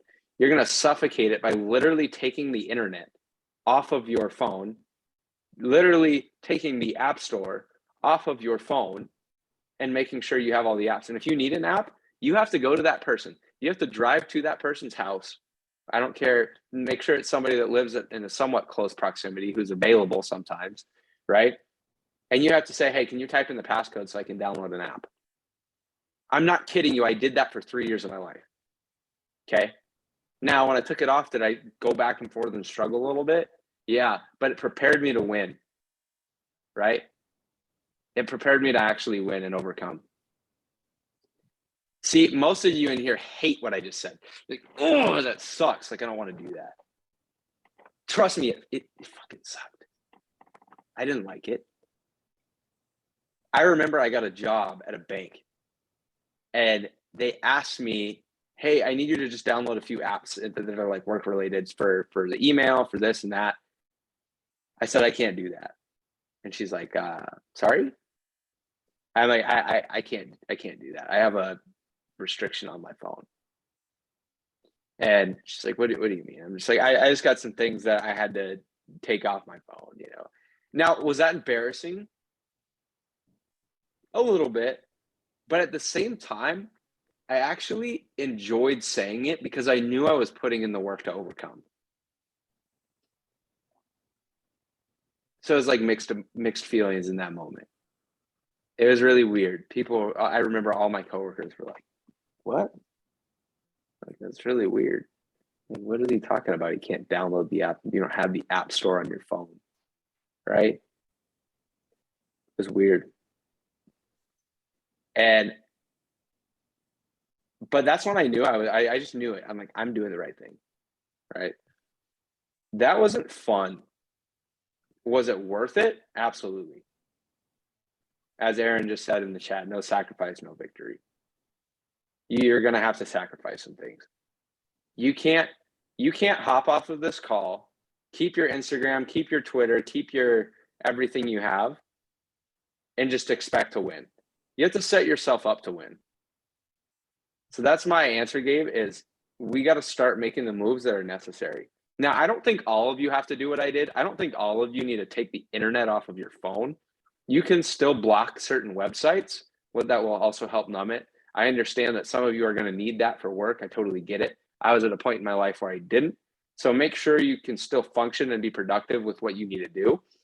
But you should, at very minimum, have somebody put a screen time passcode on your phone, and there's computer things you can do as well. I didn't have a computer at the time. There's things you can do on your computer as well, where you can block websites, and the main ones, and it'll actually automate and block every single website that's you shouldn't be looking at. That's what I found. So you can do that, right? And guess what? You're numbing it. Can you still probably find pictures of like women who are unclothed? Sure. But guess what? That's not nearly as bad as seeing some of the things that you guys might be watching. Okay. So numb it.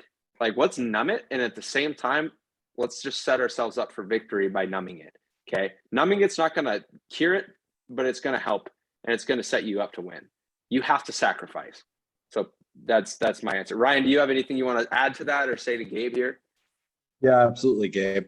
So my big thing here is the first important thing to recognize, as Nick touched on, is that this does not start when you pull up the video and you relapse, right? This starts based off of the environment that you create around yourself. So you have to ask yourself some hard questions and be really honest with yourself about what you're doing presently that's encouraging that habit. Because I guarantee you, if you look at what's happening around you, there's probably something, whether it's that Instagram account where you're checking out fitness influencers or whatever it is that's gatewaying you in and creating those gateways or opportunities for you. Or even if it's just like the music you listen to, guys, you do not understand how over sexualized the modern world has gotten, how many triggers just surround you on a daily basis. That's why if you really want to be a 1% man, you've got to be super, super, super particular about what you consume around you. Because if you consume garbage, it's going to point your subconscious mind at that garbage. And the thing is as soon as you're thinking about that at a subconscious level, that's when you're going to get stuck on it. And that's when your brain is going to trend toward it. Because even though your evolved frontal cortex has the ability to discipline itself, your mammal brain that controls your subconscious mind is going to trend towards whatever the object inside of it is. So it is super critical for you to set up an environment that you can be successful with, right? So my thing is, if you're going to have a social media account, I don't want to see fitness influencers, a bunch of chicks you don't even know on there. I want to see, business partners or local people that you have actual like offline interactions with on that account, right? If you're going to listen to music, I want you to listen to music that motivates you to do better and has a positive message behind it, not garbage that's just about banging chicks and stacking cash or whatever, right? Like, you have to set up a positive environment that encourages you towards positive habits if you don't want to constantly be pointed back towards the negative habits in your life. Makes sense. Cool. Gabe, does that help you, man? Absolutely. Yeah, no, crystal clear. My goals and ambitions are they're way more important to me than any Instagram thought. You can consider me off that shit. I want to really, for a little bit, I was making, because what I'll do is I'll just delete the app off my phone. But then when I get into those times, I just fucking put it back on. You put it back on, exactly. Yeah. So it's in reality, it's right there. Yeah, in reality, it's right there. So I need to take the extra step. Yep, absolutely. I got to get out of here though, Nick, and I really appreciate you making this. I'm gonna watch the whole thing after Awesome, man. I'm done. So I appreciate you. Awesome. Yeah, thanks, Gabe. Thanks for hopping on. Next. Also, Ryan, thanks for popping in and and always staying true to your word and popping on here, dude. Appreciate it. Dakota, Mr. Dakota. Hey, what's up, guys? Hey, man. Oh, this is gonna be hard for me, man. But I think this is gonna be kind of like the first step of recovery.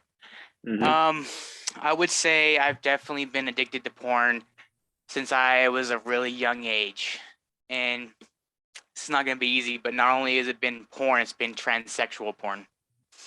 Okay. So I think this is kind of something I can share with everybody to kind of maybe help someone that's on the road I'm on. And I think I would, like I said, you were kind of elaborating on maybe putting blockers on your phone, maybe having an accountability partner to get off of that. And Yeah. I think that's probably the step I'm going to have to do, because I tend to not relapse as far as like fapping goes, but like I do tend to just kind of go on and look at like things on Reddit, things like that, you know, and it's kind of like, dopamine hit. yeah, exactly. And it's kind of like I get that hit of dopamine every time I'll go on, you know, a certain subreddit and look at, you know, certain transsexuals or whatever. And it kind of like, yeah, it gives me that hit of dopamine. And I think that's definitely, it's not good. And I think, you know, the more I've thought about this, just listening in with this call and everything, I really think this is the forward step to getting to recovering. You know, it's like, ever since I can remember being 13, 14 years old, you know, I've looked at transsexual porn. And it's not like I'm gay or anything. It's not like I'm this certain person. Because I've obviously, as I've gotten into MBT and working on myself, I'm realizing this was never me. This was never who I was. This is never, you know, the things that I've enjoyed, or I guess not even really necessarily enjoyed, because there's been times where I've consumed it and felt completely disgusted with myself. You know, and it's like I could, you know, and I get to that point where I'm like, why would I even look at that? But then it goes back to the dopamine hit. I can go back and be like, oh, well, then I'll try it. You know, like for example, I would used to try to watch regular porn, and then that wouldn't do it for me. And then I go, okay, well, let me go to the transsexual section and look at this, this, and this, and this, and then it just takes off from there. It kind of snowballs. Yep. And you know, I'm hoping maybe this can help someone that's kind of in my situation, because you know, there is. You know, when you recognize a step for recovery, it does help in a way. You know, I definitely went over 100 days without consuming anything. And then, you know, kind of more recently, I've been falling into that spiral again. Yeah. As far as like, you know, even kind of giving you a history of my past, I used to be a meth addict. So like these things kind of went hand in hand.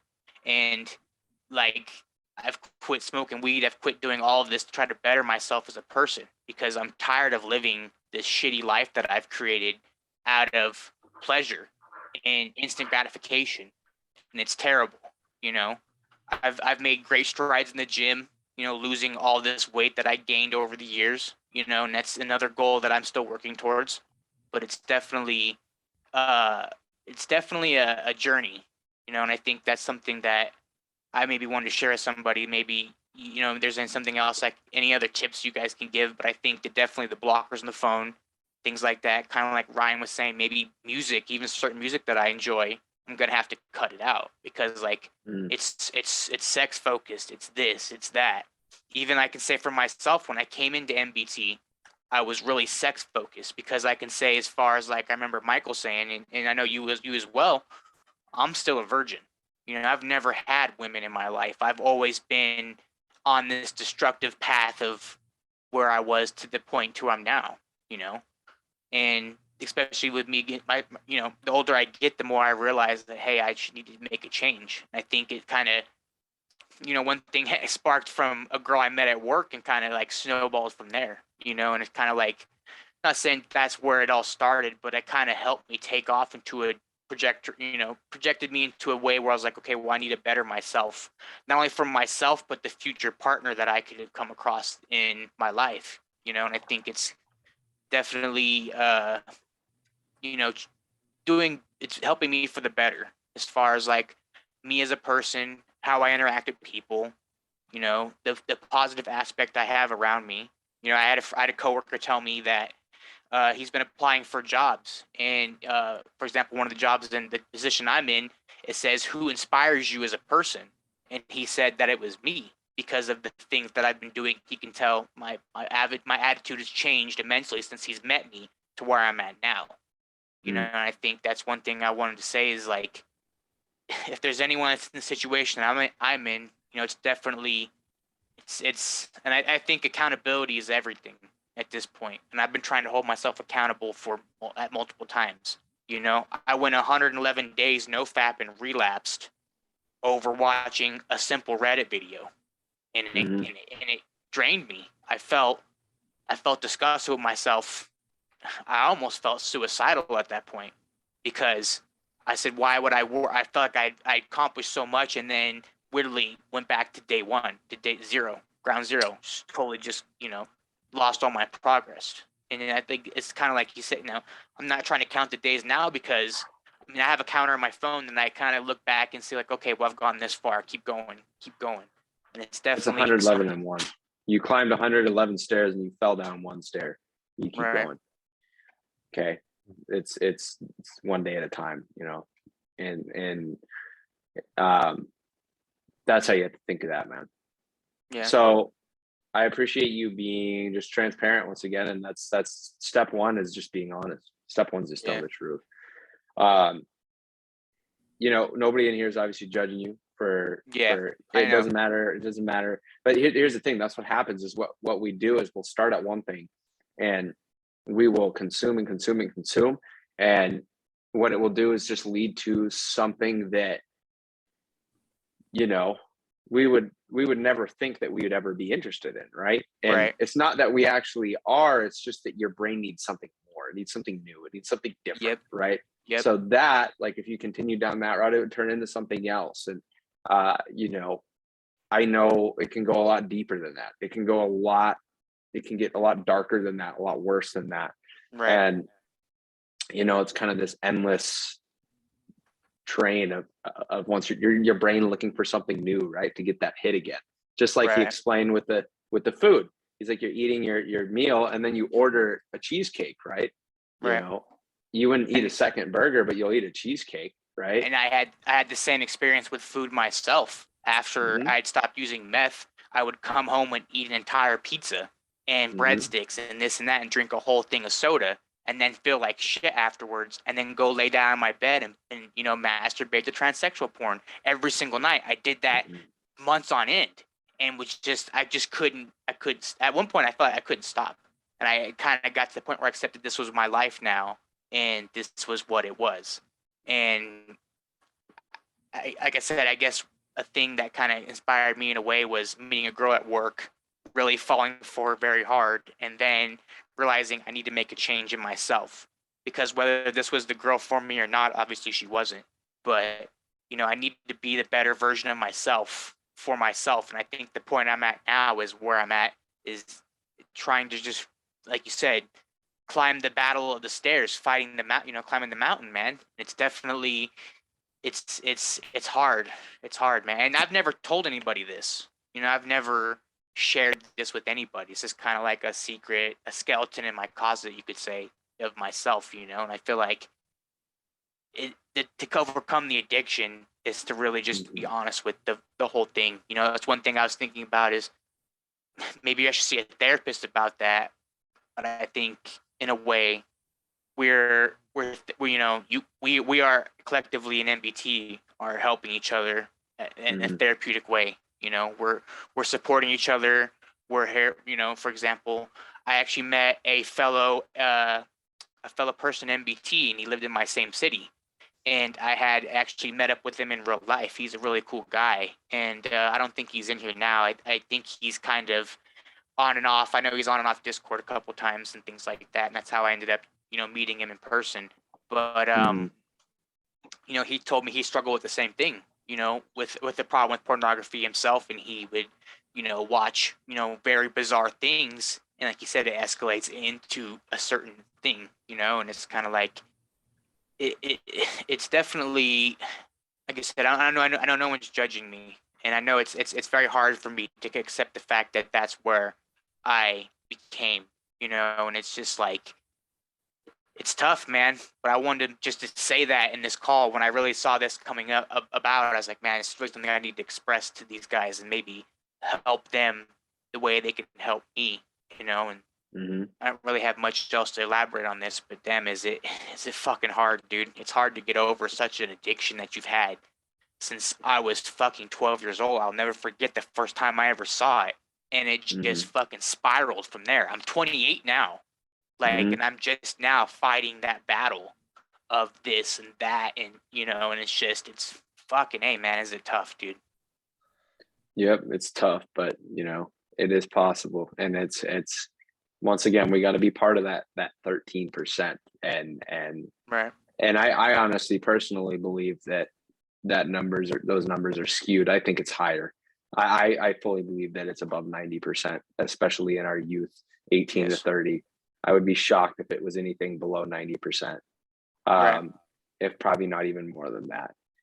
Ryan, what do you have to say to Dakota here, and just anybody else about that? So Dakota, I've got a couple things for you, man. First of all, I love guys like you. And here's why. The big thing here in what you just told me and expressed to these guys. First of all, I just want to point out, you mentioned that, you know, vulnerability like this can feel a little awkward or weird or that kind of thing.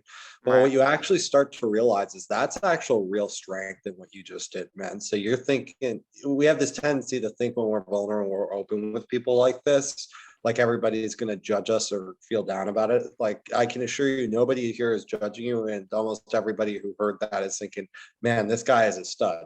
So, you know, Thanks, it's funny. What's that? Thanks, man. You're welcome, dude. Yeah. It's interesting. Our brains trick ourselves. We think when we share something vulnerable like that we're, you know, de-elevating ourselves, but in actuality, in a lot of situations, we end up elevating ourselves. But the reason that I say I love guys like you is because what I saw in a lot of your sentiments that you shared is a hyper awareness for your environment and the things around you. And you were holding yourself accountable. You were saying, hey, you know, I'm consuming this and maybe I need to cut out this music because it's not the healthiest. And this is sex focused, or I was too sex focused, NPT, the thing, etc. The thing is when you can do that with your environment, here's the real hack, guys. And here's what really keeps you away from this is you can start to reprogram your subconscious mind by modifying your environment to, instead of focusing on the porn and the negative thing that you're trying to avoid, focus up on whatever it is you are trying to work on in your life, right? So maybe you're trying to get back into fitness, right? So just to use that as an example, if I'm going to do that, what I'm going to do is just go find one of the, you know, the nicest powerlifting or whatever kind of gyms in terms of my preferred method of working out is in my community, where I'm going to find other people who are working on the same journey. I'm going to go join that gym and I'm going to make sure that I put myself there at least 6 days a week, right? Where I'm seeing other people actively working towards that goal, right?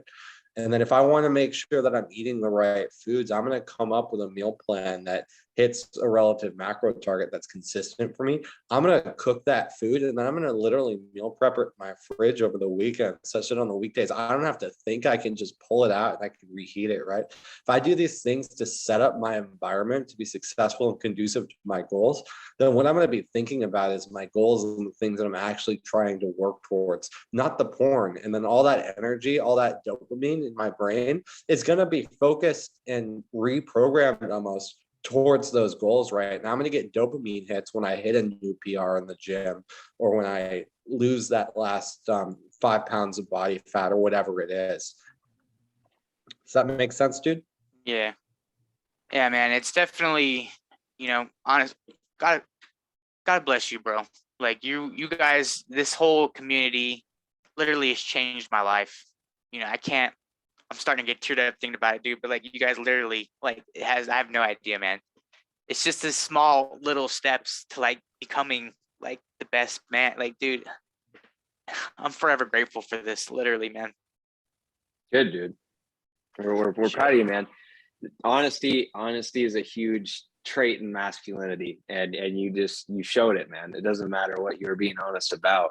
And that's a huge thing. That's part of the reason why Ryan said he loves guys like you. So that is one of it is actually one of the most masculine things you can do, is being honest.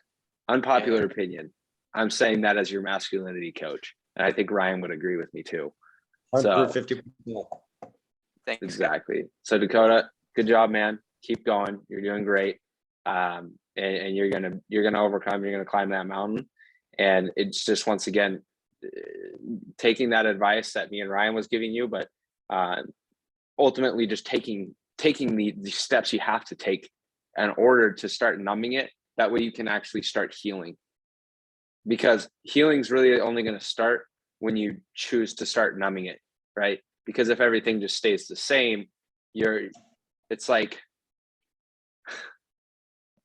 saying that I'm going to stop eating donuts, but you go to Krispy Kremes and buy donuts every single morning still, and you just say you're not going to eat them, right? It's like we have to stop going to Krispy Kreme first in order to actually do that. We have to move away from the Krispy Kreme donuts.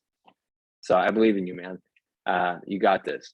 I love that you appreciate what we have going on here, and I love that you're soaking up these calls. I know you've been attending a lot of these calls, and that's why you're going to win, because you're being honest, you're showing up, you're being vulnerable, and you're trying your best to move forward. And you've already been getting so many results in certain areas in your life. You're well on your way to awesome things, dude. By the time I know you said you're 28. By the time you're 30, you can be in such an amazing spot in your life. It's going to blow your mind.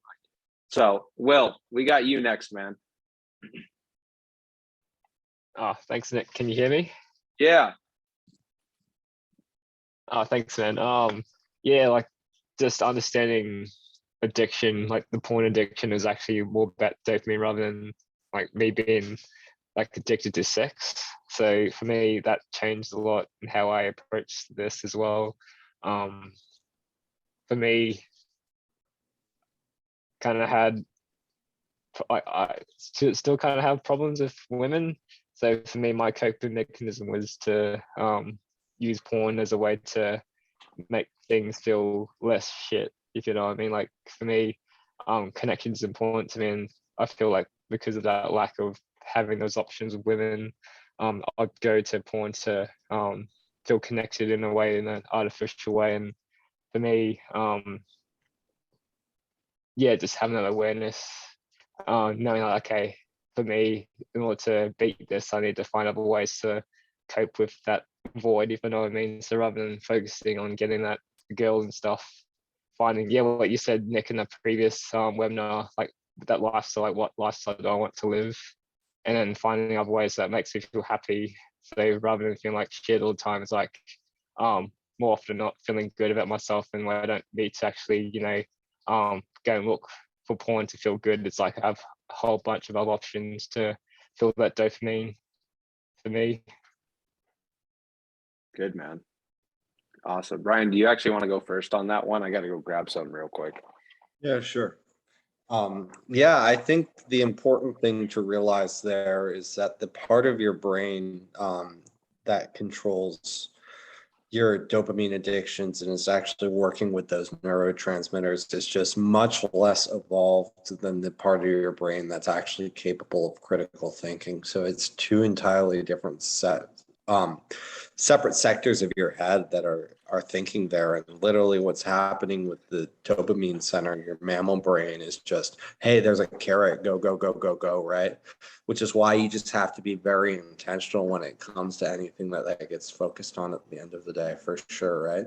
So the thing is, you know, with your specific situation, what you're describing there, it's just about really manifesting and getting very clear on where it is your trajectory is and where you want to go, and then the rest of your head will almost rewire to focus in on that new goal versus the porn or the artificial stimulation you're getting from the porn to try and replace whatever it is you feel like you lack in your life, right? But ultimately, like Nick was talking about, it's going to be about subtraction first and getting that negative energy out of your head, make room for the new stuff, and then you can start setting goals and setting up your environment to work towards those new things. Yeah, absolutely. Yeah, man. It's just, you know, and this isn't necessarily just answering you, Will, but for everybody, it's you literally have to take it one day at a time, because here's the thing. When we look up here, right, and this is where we want to get, you can't jump from here to here in one day. And here's the thing, we want to keep the end in mind. This is where we want to be. But here's what you have to understand. You have to go from, can you guys see my mouse? Yes. Okay, cool. Just making sure so I didn't sound like an idiot while I explain this. Imagine if I didn't have my mouse and I was like, you just got to go from here to here and then here to here. And like, I have nothing. Okay. So, right. Let's say you start here. You go here, and you go here, you go up here, and you go here. And you keep climbing one day, one day, one day, one day, one day, one day, one day, one day. Right. And you keep going, keep going, keep going. But here's the thing. Every single day, you need to just focus on the destination for the day, right? And that's ultimately just winning the day. You get here, here, here, here, here. Next thing you know, year, for some of you will be a year, for some of you will be 6 months, for some of you will be 2 years, for some of you will be 5 years, for some of you it might be 7 years. But here's the thing, all of you can still get here. And what is this? What does this actually look like? This is your mind being free of the things that you were dealing with down here, right? Because there's going to be so many urges to fight along the way, but I know, because I've been there and I've been in this state of mind. And for the most part, I'd say I still am, right? But when you get here is when your thoughts aren't controlled by sexual urges. Your thoughts are controlled by where you want them to be. And that's really where this is. And that's really where victory is. Now, I want to say, once you get here, once you believe you've made it here, you have to be very careful, right? You got to make sure your feet are still stuck on the ground, because I promise you, there's going to be big wind gusts that are going to come in and go whew, and try to throw you, right? So you have to make sure you're still strong-legged and ready to ready for those wind gusts to hit you, right? And make sure you're holding on to something, because when those come, you have to be very careful. You can't think up here that the battle's over, right? You can't think that the battle's just over. You have to maintain your ground up here, right?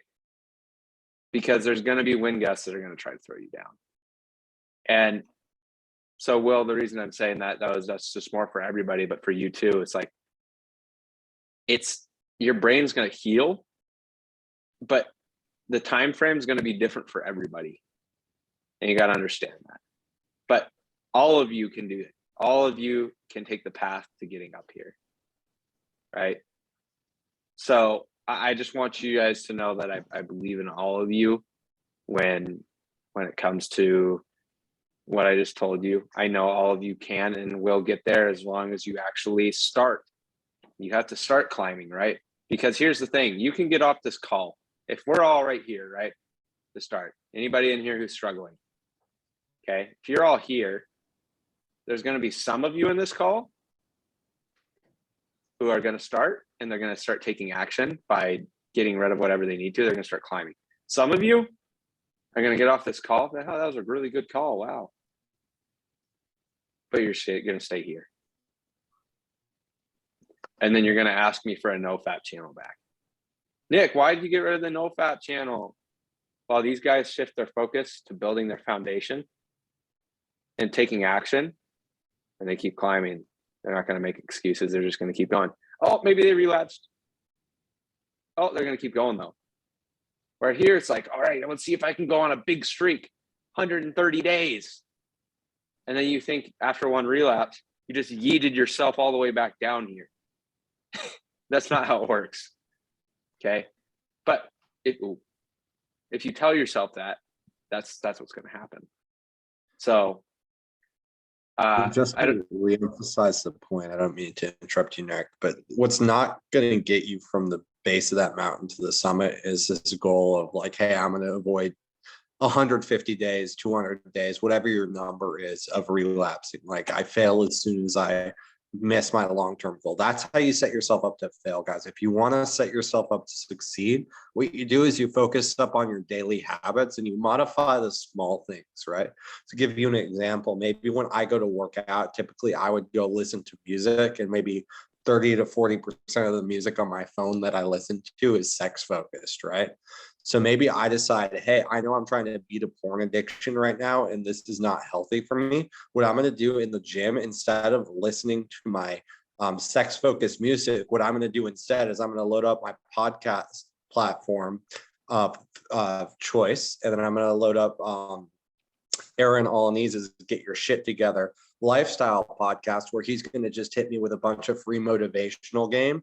And the last thing I'm going to want to do after listening to any of that is masturbating, right? So instead of listening to the sex focused music, I'm going to listen to Aaron spit free game at me, which I highly recommend you check out that Get Your Shit Together podcast if you haven't yet. It's phenomenal. In that regard, this is not a plug in his direction, but if you replace negative things in your life with positive things like that, you are not going to feel tempted. Yep, exactly. So thanks, Will, for popping on and asking that question. Aaron, we got you, man. What's up? Aaron, you want to unmute? Can you hear me? Yep. Yeah, I'm speaking from Australia, guys, so don't mind the accent. No, I love it. I love just accents. to speak about just to speak about porn, I struggled with it from the age of 13. I'm 23 right now. And all I can say is when I used to chronically use it, it fucked up my brain so much. Like even when I went into social settings in a university class, I couldn't sit still. I would be looking at chicks like they were fucking neat. And it really fucked up my brain. And then all the guys up in here saying they want to lose the V card and all that. It really isn't that great of an experience than you think it to be. Like, it's just sex, guys. It's like a few minutes to an hour of just you pair bonding with a female. When I did it earlier this year, it was nothing compared to how it was in the videos. And I think a lot of guys nowadays, the reason why they get on NoFap is not to actually break the addiction. It's so they can actually get quickly in the sheets with a chick. But it's completely false. It's completely the opposite of what you should be doing it for. You should really be focusing on making yourself the best option. And then the chicks just fall into line. Yeah, absolutely. That's exactly right. And that's why we shifted some focus of MBT and the initiation of that, Aaron, with those recent changes. I don't know how long you've been at MBT, but I was actually on the phone with Ryan and we were talking about the guy who's unmuted right now. And, we were just kind of hashing out back and forth about some things in the channel and just some things going on in the community and what it seemed to be that guys were focused on. And exactly. Ryan pitched an idea to me and I'm like, you know what? Let's do it. I'm going to do it right now. Right. And that's when I shifted it to those 4 pillars. And that's why I'm going to keep pushing that to you guys. Right. That's why we're on this call right now. Once again, it's like, I'm not getting paid to do this call. Like this is just on my own free time that I chose to do for you guys, because my goal is to see people win. Right. I believe that we're all here to serve. And this is a way that a platform that I've been given to serve you guys. Right. I felt called to get on and do this. Right. I felt called to shift the focus of energy on MBT from simply just losing your V card to actually focusing on improving yourself as a man. Right. Yeah. So Aaron, thanks for sharing that, man. Did you have a question at all, or did you just want to throw in that idea? I just wanted to add some more things actually. So okay, go ahead. So like my transformation from going like to completely addicted to now like I barely even look at it. It's literally changed my entire life. Like I go to the gym 4 or 5 days a week. I'm so focused at work. They're literally asking me to take more shifts. And I've got to the point now where my boss is begging me not to leave for another job because I'm that focused and I'm that good at my job. And then at uni, I've gotten offers for 2 scholarships to study abroad and I'm going to apply for it. And then, I got two potential jobs lined up next semester when I graduate. And all of this has happened when I've stopped focusing so much on S3X, and I've just been focusing on making myself a man.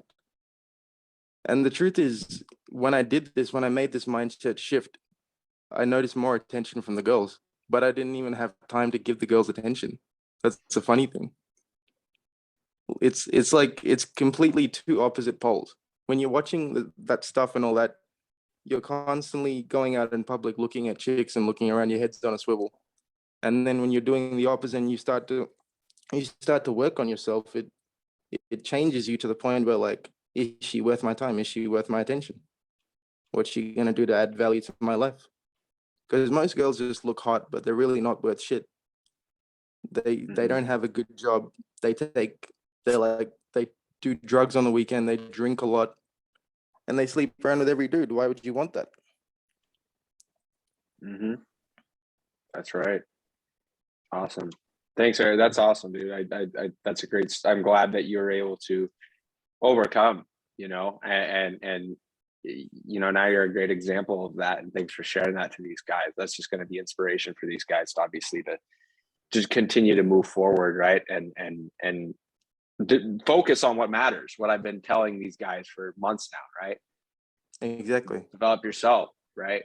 So I appreciate that, man. Did you have anything else you want to add real quick, or can we? If anyone needs an accountability partner, I'm always here. Awesome. Thanks, Aaron. I appreciate you sharing, man. Ryan, did you want to add anything to what Aaron was just touching on, or are you ready for the next question? I just want to use Aaron to make a powerful point, guys. Thank you very much for unmuting and sharing your story there, Aaron. But as a guy, yeah, for sure. But as a guy here that has had sexual experience in the past with women in real life, as well as has struggled with porn addiction, just to make the very powerful point and put my tinfoil hat on, what you guys got to understand is that what happens in real life and what you see in those videos is not at all the same. What you're being marketed in those videos is basically socially programmed BS that is just poisoning your brain. And to that effect, Aaron, as somebody who's had both of those experiences, when you end up in a situation with like sexual escalation with a girl in real life, would you say that is at all similar, or is it completely different than the porn videos that you would typically consume?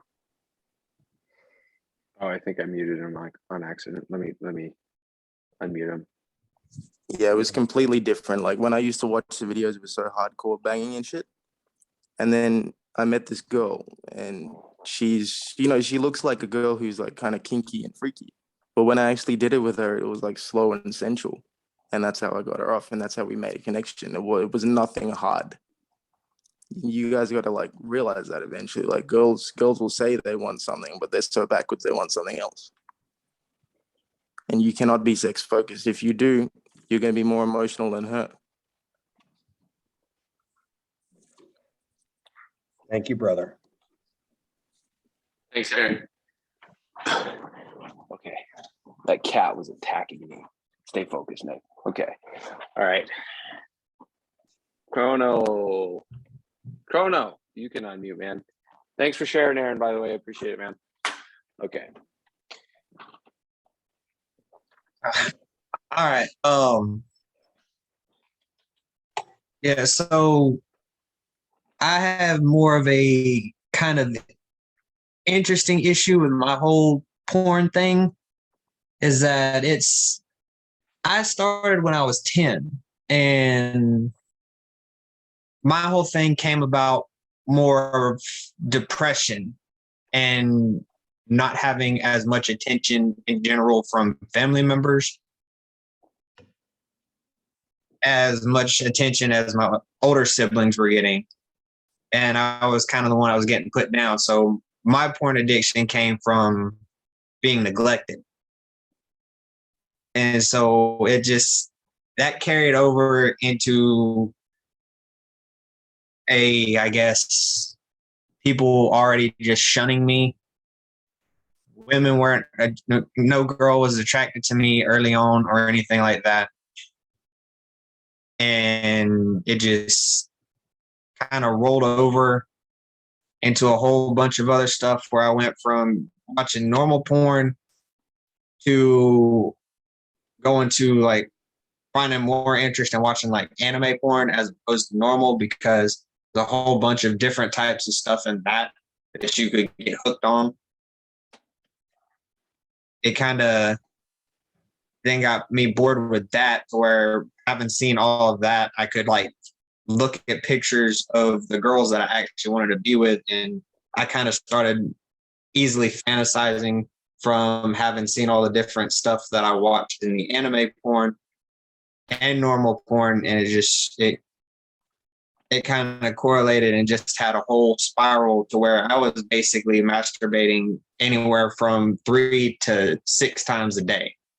And it died down probably about the time frame I turned 18, but I would still be like masturbating at least once a day for a while.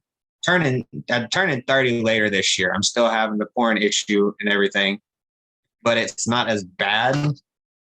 After I went to therapy for 9 months, it started April last year and ended January this year.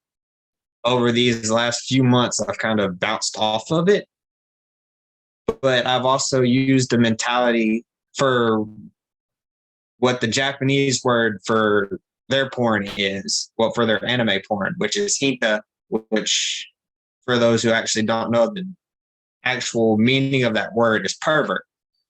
So I've kind of correlated using that word as porn is a perverted thing to think of or go to in general to try and pull myself off of it. But it's kind of been a little bit difficult overall.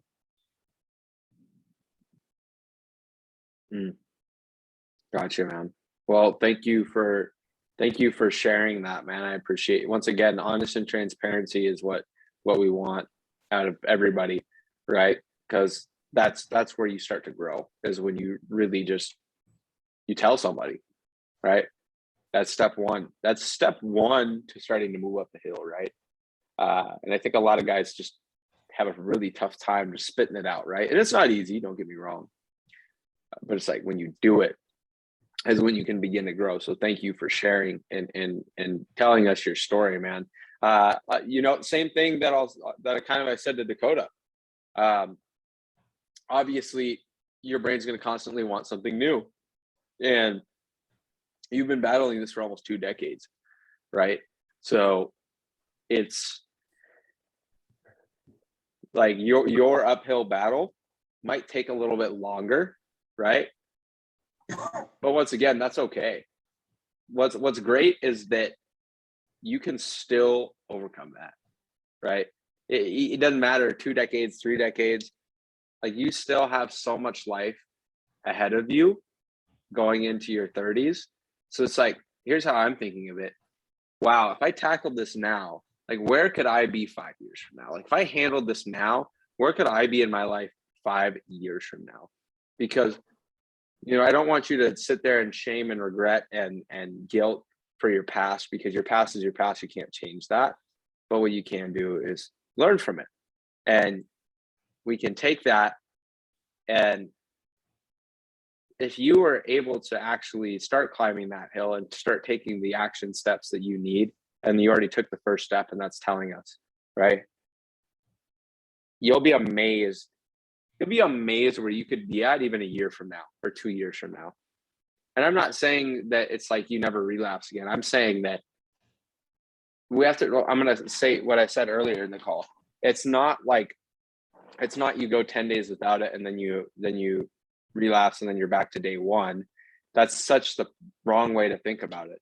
You're going to totally mess yourself up thinking in that way. It's 10 and 1. You're taking those steps forward, right? So it's like, that's what you really should you just need to focus on one singular day at a time, right? You can't go further than that, because we can look at it and be like, oh my gosh, I've been struggling with this for almost 20 years. Like, this is just like such a daunting task. But guess what's not a daunting task? Day one, right? Day one of choosing yourself, choosing to go 1-0, right? And it's not about counting, but it's about like Ryan was saying, and like I've been saying, it's reshifting your energy towards those little daily habits that are going to help you grow. Right? Like listening to a podcast, not listening to the sex focused music, little things like that. And when we start to develop those habits, our brain waves, the way that we're actually thinking is going to change. And it's going to be very small, gradual steps, especially for somebody who's been battling it for 20 years. But that's all we need, right? I have a what's it called? I have a canvas above me right now that says, it's the Mamba mentality, right? Kobe Bryant. It says, the definition of Mamba mentality is it's a constant quest to try to be better today than you were yesterday and better tomorrow than you were the day before. Okay. That directly correlates to this, right? So I'm just encouraging you, just like I've encouraged everybody else, let's just take the first action step. I don't know what your first action step is, but like for Dakota, for example, it might be blocking Reddit, right? That's his issue. Or maybe another person falls into a trap on Twitter, or maybe another person falls into a trap on Instagram.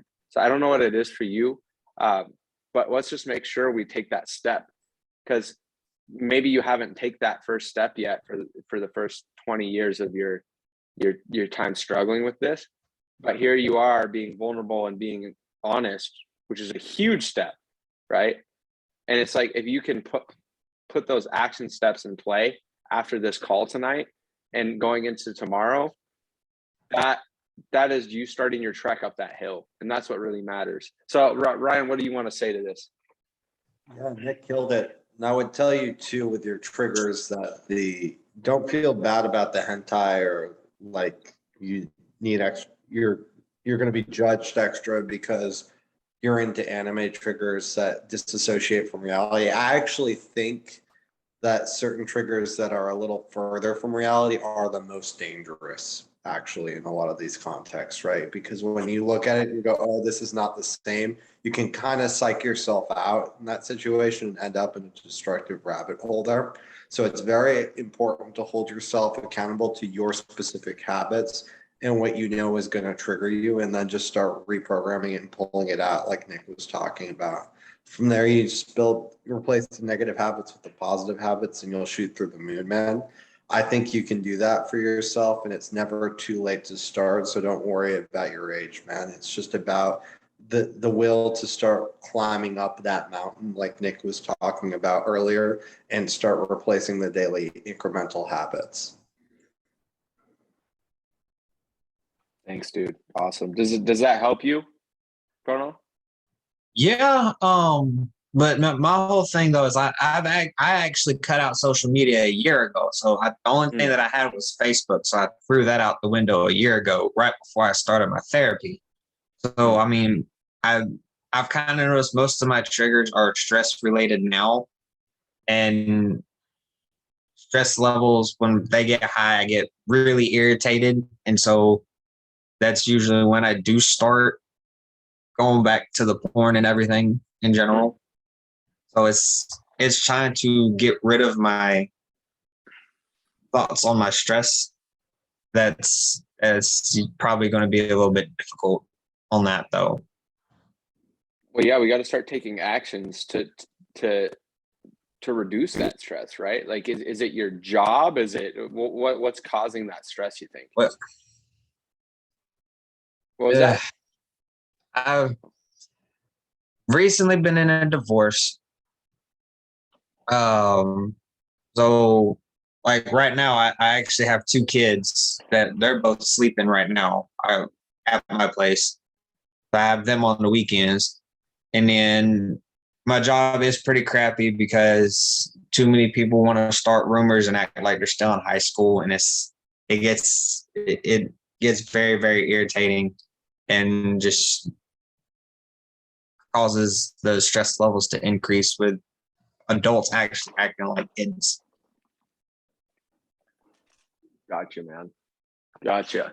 Well, I'll tell you what, and I mean, Ryan can speak to this too, but we gotta, I mean, that's tough, you know, obviously you're taking care of two kids. I don't know how involved mom is with the kids, but what I do know, man, is it's like you're gonna have to find a way to start reducing that stress. And I think that can literally just be taking 15 to 30 minutes to yourself at night to do something. Once again, building these habits, right? So it's like, let's say your trigger time is 9 p.m. or 10 p.m., right? Start implementing something into the nighttime that is actually going to serve us, right? And into the long term, right? Serve us into our own mental health rather than seeking the pleasurable thing in that moment, which is a habit right now. So we have to replace it with another habit, right? We can't just will our way through it every night. We're going to fall eventually. I think an absolutely awesome thing that everybody could adopt into their life that can reduce stress is taking a hot yoga class. That might sound weird to some of you, but I would suggest doing it. It is a stress reliever. So if your trigger is stress in here, I would highly suggest starting that, or at least using a sauna, right? But taking a yoga class, it's amazing what that can actually do for you. Secondly, I want you to intentionally schedule something in at your trigger time that you need to do. And I want you to like prioritize it and say like, I need to do this, right? Whether that's meditation, whether that's reading a book, whether that's listening to an audio, whatever is going to work for you. But like, let's actually fill that, because for most people, it's usually happening at the same times, right? It's happening at the same time of the day. And I think it's very important to fill it with a different habit. And it's going to be challenging at first, but once you can string together 2 to 3 weeks of doing that thing, that's how long it takes to build a habit. So you are going to do so many awesome things when you can replace that with a different habit. It's amazing how that one shift can be like literally life changing. It's just filling that in with a different habit. So Ryan, what do you want to say to what Chrono's dealing with here with stress? 100%, man. So I would echo first off what Nick just said about finding something to do that's positive during your normal trigger time, instead of doing, the negative, important thing that you're going to be doing if that time isn't planned out or scheduled out, right? So that could be going to a hot yoga class, like Nick mentioned. It could be going to a sauna if you want to literally just try to attack the stress levels, get them down under control. If you want to start working on looking around at different jobs in your industry, if you know that you want a new job because you don't like your coworkers, use that time to do research or build up your resume. You could go even just as simple as planning tomorrow today, which is a super, super powerful practice to include in your evening wind down routine. Really, whatever works best for you, just pick something and then stick to it. And the other piece of advice I'd give to somebody like you who has a lot of obligations and a lot of dependence on them coming from them at different points in their life that are going to be creating stress for them.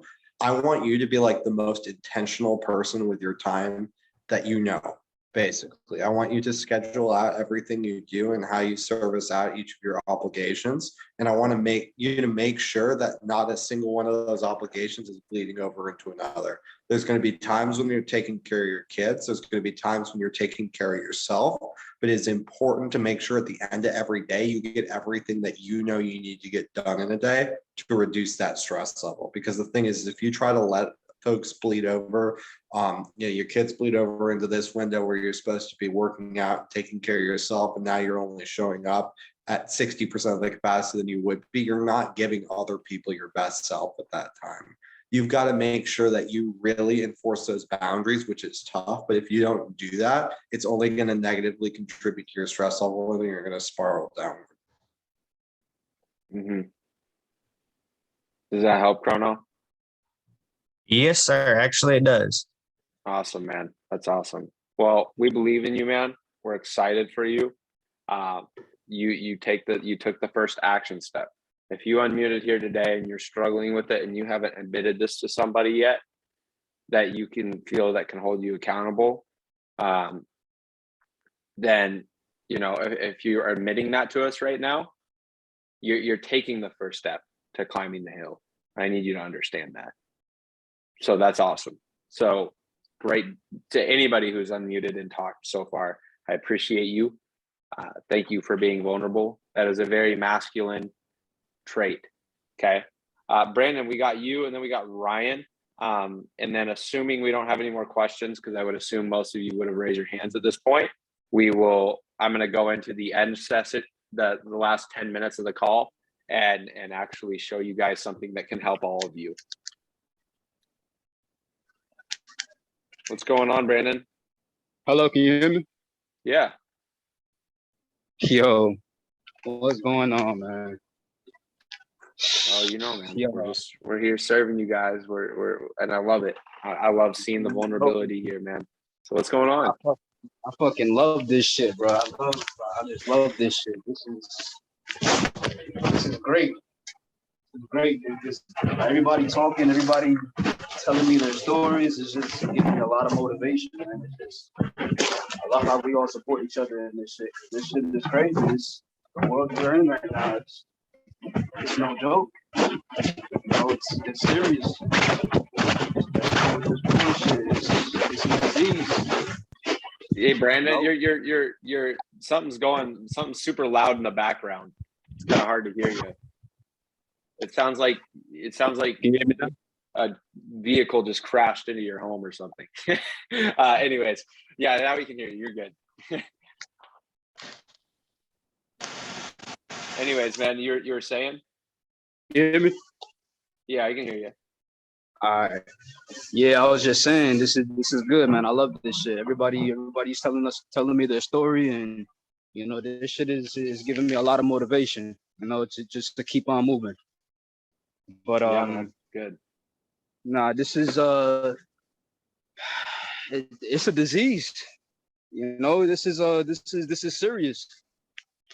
You know, I'm glad I came into MBT when I did, because I didn't have any of this motivation when I was younger. I didn't have anybody telling me this when I was younger. So it's just for everybody talking about their stories and whatnot.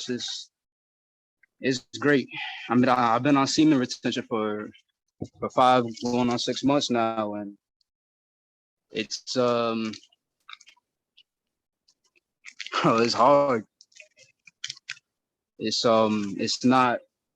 not easy, and for everybody that's really working towards being a better man, yo, I applaud all of you, because I feel y'all pain, and y'all are definitely moving.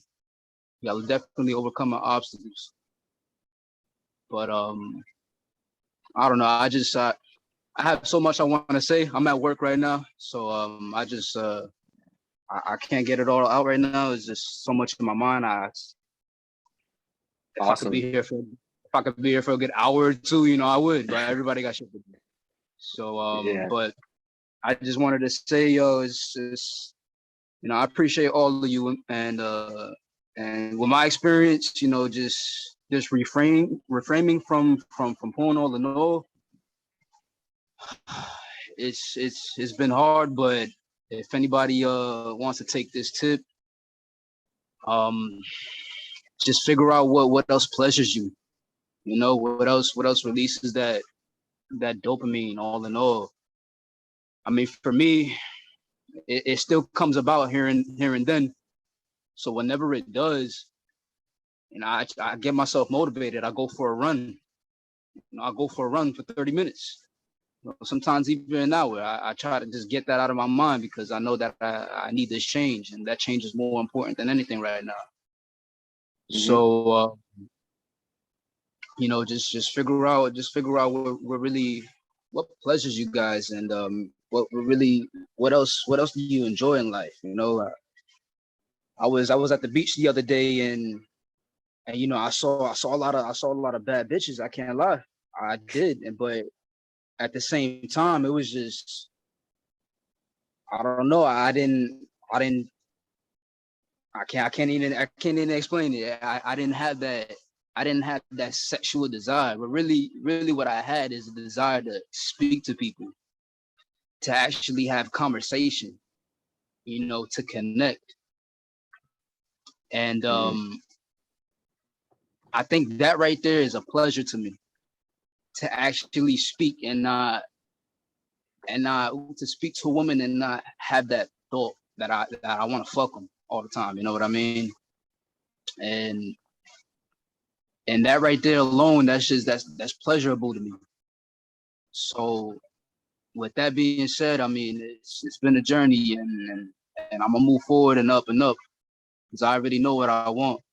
And you know, it's crazy, but I'm gonna do it, and I'm gonna get through this shit. And I believe in all of you too. So I'm not gonna take up too much of your time because I gotta get back to work. But cool. I appreciate you, Nick. You know, especially when you taking this time to actually listen to all of us. I don't know if you're doing it for profits, but whatever. It's just there's no profit at all in this. This is unpaid. This is just me being raw, trying to help you guys. So yeah, you're a great person, bro, and I have too much to say, but I'm gonna just leave it at that. So thank you. I appreciate it, Brandon. Thanks for popping on, man. I appreciate it. Yeah, thanks. Yeah. So I mean, just to touch on what he said real quick, guys. You know, seeking something that ultimately is going to bring you more fulfillment in your life, that's actually going to benefit you in the long term. And that's what he meant when he said seek something else that's pleasurable. It's about seeking something that is just going to serve you in the long term, right? So thanks for sharing all that, Brandon. I'm glad that you're on the right path, man, and you're climbing that hill, and you can be an example to those guys and somebody that they can look at to ask questions to, man. And like if they're struggling with that, I think that's great. So I appreciate you being on that journey and just taking lead, right? So Ryan Smith, you are good to unmute, my friend. Hey, Nick. Man. First of all, I just want to say thank you so much for really changing our focus on what we should be focusing on, like the 4 pillars. That has been very helpful. And then changing the direction of how MBT should be as far as where we become better men in society. And I really thank you for that. I'm no better than any one of you guys. I am nervous just sharing this. Yeah. Because, you know, number one, I don't want, I literally was praying about this as well not too long ago. But number one, for me, you know, I want to make sure that I can make sure I get my message out there, and it doesn't sound any way, weird, shape, or form. And so just as an inspiration, I haven't really shared this with anyone as much, but I was a porn addict, and been that way for 23 years. And just, you know, secretly addicted to it. And it's just always been a thing for me. And so started back way when I was a teenager. And I've been through ups and downs with it, up sexually, in that world, but it's not really all that's cracked up to be, because it's really the ups and the darkness, what I would say. It's led me to a lot of dark paths, and that's something that I wouldn't even recommend. I mean, the different areas I went through in life during college and into my marriage, like stuff like that. And I'm 36 and I'm divorced now, but you know, divorce, due to, you know, a lot of mental situations that I had to deal with the ex-wife, of paranoia, schizophrenia, bipolar, all those mental illnesses, and it was taking a toll on me there. But anyways, but I dealt with a lot of those issues in my marriage, where I was, you know, addicted to porn, secretly, and she would still know about it. And then when we were dating, I remember it really bothered her. I felt like she would understand because I told her earlier on, but it still bothered her. And so, it was just on and off throughout the marriage. And like I said, at times, I would understand as far as why. And this is not to push anybody down the path. If it inspires you, great. If not, like I said, I'm just going to be honest here. Like, I truly serve God. That's why I'm like trying to be careful in what I'm saying right now. But really, I understood as far as why God instituted marriage in a certain way when it comes to sex, and it made sense to me. And so, I was, dealing with it secretly, and it took me, I would say, probably about 2 years ago, where I finally decided to say enough is enough. I was doing the semen retention and all that stuff, but I was getting divorced at that time. And then on top of that, I was dealing with, of course, I was dealing with depression at that time as a result of that. It was just a lot of regret. And that's probably what took me so long to get to where I'm at now, the years of that. But anyways, what I wanted to say, and I'll, to make the long story short here, what it took for me was really taking action, getting on BlockerX, the app that I was doing. One of my best friends, who's in life coaching therapy and about to start his practice real soon, but he was my accountability partner. So just stuff like that. So I took action on that. I put blockers on my laptop on different internet browsers, so I would never go to porn. And so, and I stopped. I mean, it just stopped happening for me. And so, where I had the triggers and all that stuff, and I knew where, when I was first getting divorced, I thought I had to have the intimacy there in order to survive, that type of thing. And it's like, no. So being divorced, I mean, for me, I mean, it's sad the way things have happened, but at the same time, it's been a true blessing for me to really take time to discover myself and who I am. You and Ryan Barker have seen before and after pictures. And yeah, that before picture was me married at 200 pounds and depressed and dealing with a lot of things I was dealing with at that time I just shared with you on. And, and then there are times where I would be just intimate, but I would feel disgusted afterwards because I was that fat. I couldn't understand it. And I would try to compare myself to the other guys in the porn industry, that type of stuff. Like, it was really bad the way my mom was screwed up. So now, I mean, I would say it's gotten me up to when I turned 35 last year, to finally actually truly start to love myself, because I couldn't do that. I didn't love myself. I didn't know how to do it. When my ex-wife was on in her right mindset, she would tell me some inspiring, positive messages like, hey, you need to love yourself. You need to take care of yourself, stuff like that. But I didn't know how to do any of that. And so really, if anything, I mean, I'm a guy here that was married, and you definitely want to focus on, your 4 pillars. You definitely want to take action and do whatever it takes to stay away from pornography, whether it's social media or anything like along those lines.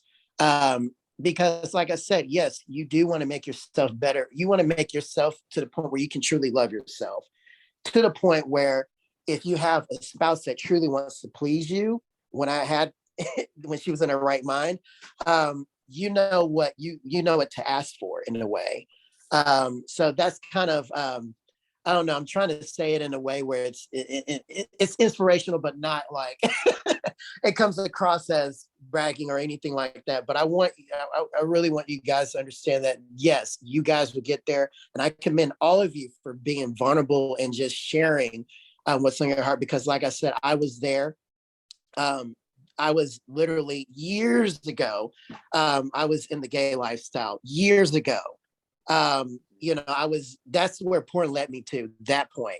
I grew up in an environment where I was around a lot of women, My dad was there, but his belief was more on the lines of women should raise a child. That's kind of where I was. So it was like, that's how I grew up, and so when it came to for me to hit my puberty stage, it was more on the lines of, well, I relate to women more. And I was suffering from gender dysphoria as well. I didn't actually go into transition that way, but mentally, I always thought of myself as a female. I hated being a male. So I was going through all that for years. And then that took me literally until, I would say literally until like towards the end of my marriage and divorce now, that I'm thankful every day that God has blessed me to be a man and created me to be a man, because I understand the power that I have. That's awesome. So yes, porn can take you in dark areas. Please do not do it. I'm glad you guys are young and you're here learning this stuff, because trust me, being at 36, I'm living the life when it comes to that. I'm not all the way there like I want to financially, getting there business wise. But other than that, I mean, like I said, it's possible. You guys can do it. And I believe in all of you guys. So I hope that resonated with some of you guys. Yeah, I mean that's very powerful, Ryan. I mean, being to that point where you're questioning and debating your own gender, right? That God designed you to be, right? And on top of that, going into that gay lifestyle and being able to recognize and be aware at some point what was the cause of that, and then dealing with that, right? And I just think that's amazing. Like what you just said, once again, the honesty and the vulnerability is it's not easy. It's not easy to get on a call and say that. And I mean, it makes me, and I'm sure Ryan too, like have a deeper respect for Ryan Smith, right? Like I've seen your results in your fitness journey, and like I've talked to you about some other things too. But it's like, we didn't obviously know what you just spoke of, but it's like, you're just an overcomer, dude. Like you're a freaking champion. Like that's amazing. And I think it just speaks volume to what overcoming addiction can do, and also the dangers of pornography and what it can actually do to your brain on such a deep level, to where you can literally believe that you want to be a different gender.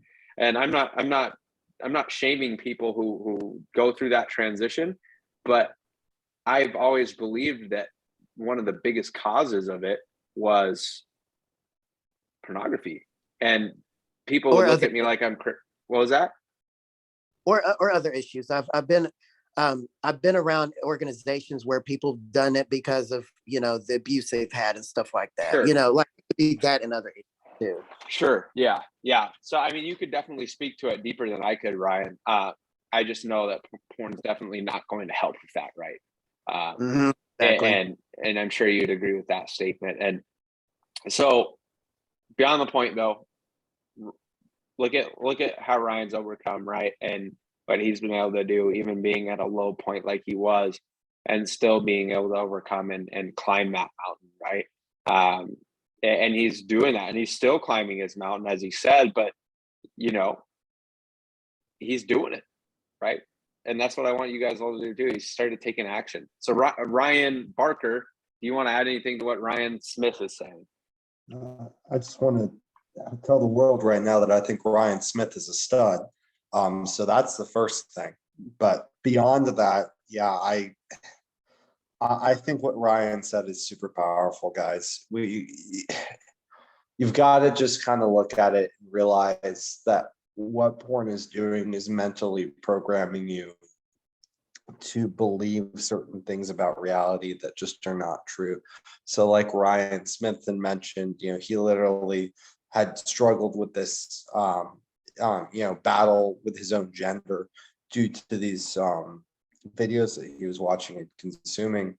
The other one that's common that he didn't touch on, but I think is something that's very important to realize is happening when you're over consuming that content is that porn can literally teach you that your sole purpose as a man being with a woman is to have sex, right? And that is just one of the biggest pieces of bullshit in the world that exists there. And what that's going to do is that's going to completely destroy your ability to have an healthy interpersonal long-term relationship with a woman. You look at somebody like Nick, and Nick has had a very successful long-term relationship with his girlfriend for almost about a year now. And I can guarantee you that that would not be possible if Nick was avidly watching porn, because it will literally take your brain, rewire it, make you believe like, hey, this girl is in my life to have sex with me. And the man to woman connection is just about getting laid. And that is not how things work. Exactly.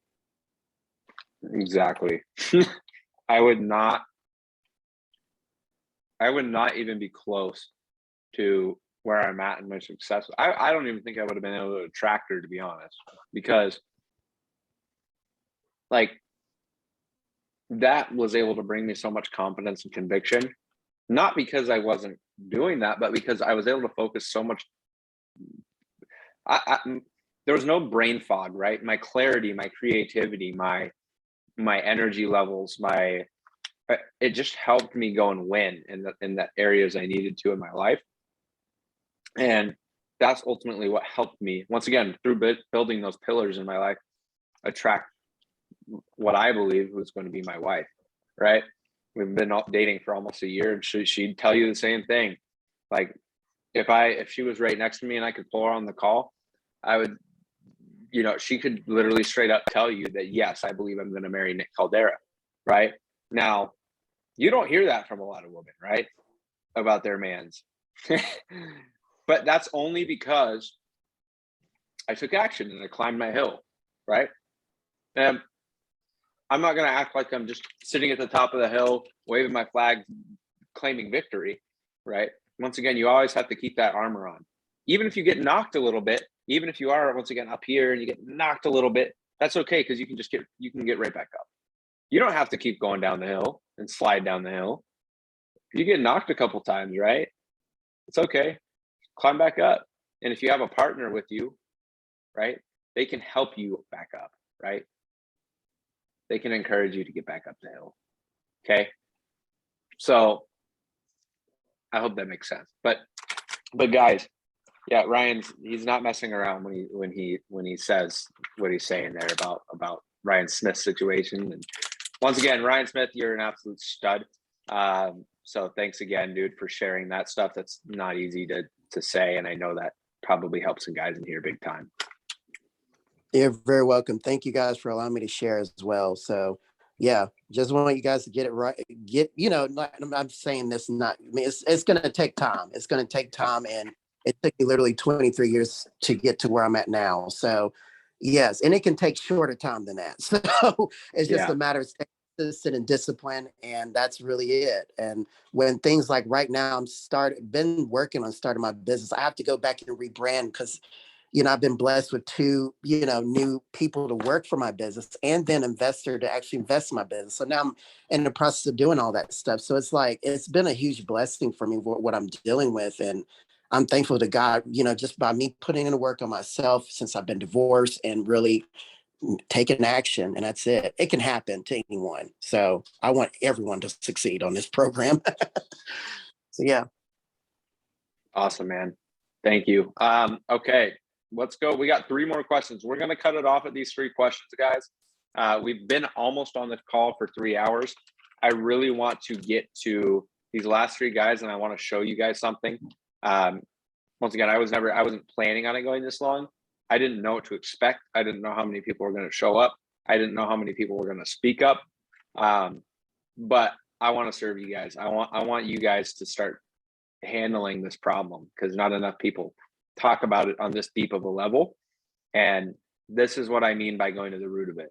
When I kept telling everybody we need to go to the root of it and kill it, this is exactly what I'm talking about.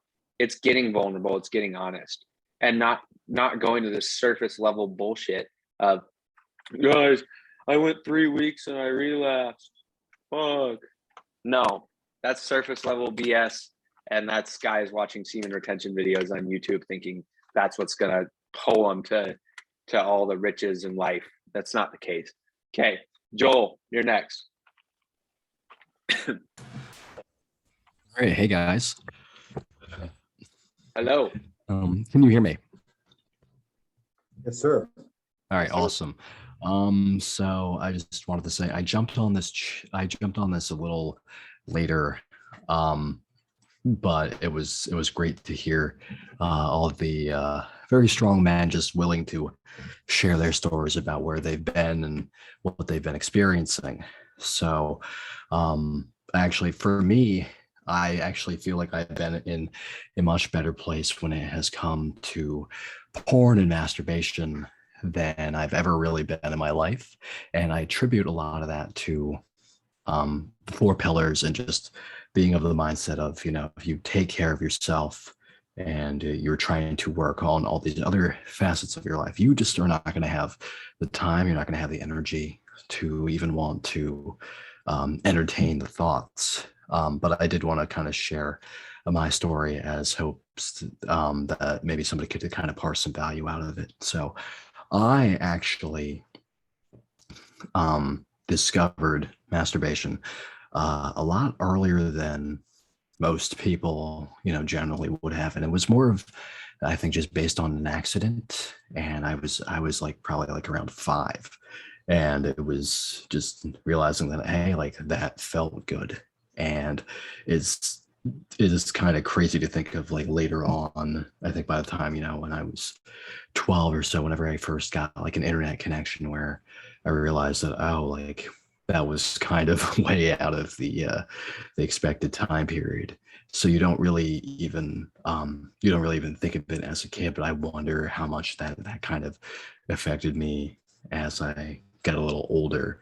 Now, I did want to speak in terms of a lot of the men who are here have spoken about, you know, like being virgins and whatnot, and, you know, wondering like, oh, like how's it going to compare to the real thing?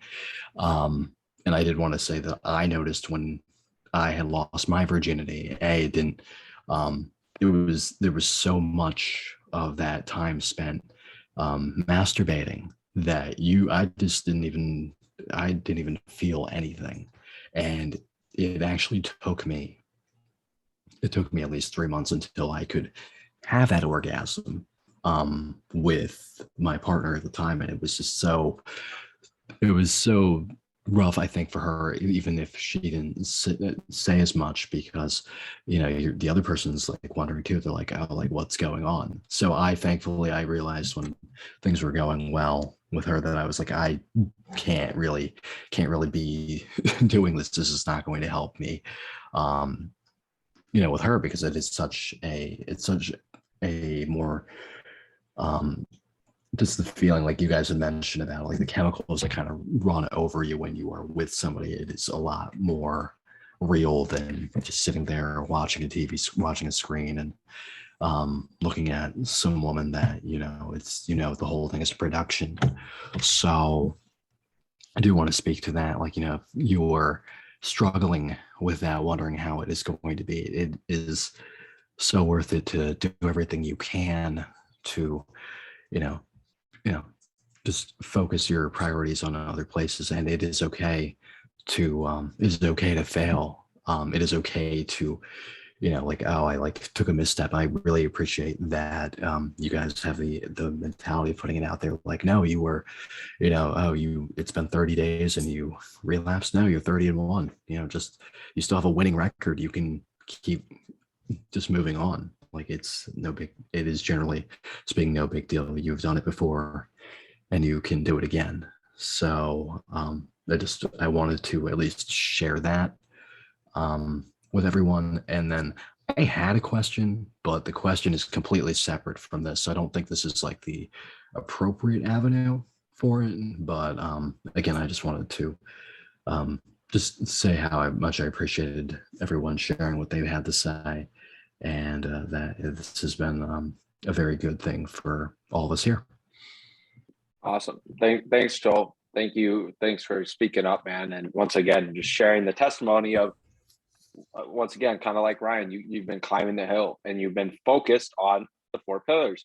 What has everybody had in common here who has tackled this already and been moving forward? Doesn't mean they're totally free from it, but what did they all have in common? They started putting in the work, right? So there's your trend. Me and Ryan Barker here, we aren't bullshitting you when we say that. We know it works, and these guys are proving it. So thanks for sharing that, Joel. And then in reference to your question, yeah, I'm doing a Q&A tomorrow. I'm doing an AMA with Cole in the morning, and then obviously my normal live Q&A later in the day. So you could pop on one of those and ask whatever it is. But we'll keep this one on topic here. Ryan, did you want to say anything to what Joel said, or just kind of same thing as me pretty much? And then we got two more I would questions. echo what you said, Nick. So just in the interest of time, I'm going to +1 that with everything that you just said. Awesome. Thank you, Joel. Okay. Alex. We got you next, man. And then Quincy. Hello. Hey, man. So I'm feeling a little bit jittery, embarrassed, because normally you don't share this with people, right? But yeah, after hearing all the testimonies, I found that a majority of the people that get addicted to porn tend to be in their early teens, like in the beginning, like 10-year-old to 15-year-olds, right? Me, I got introduced by accident by my stepbrother when I was roughly 11.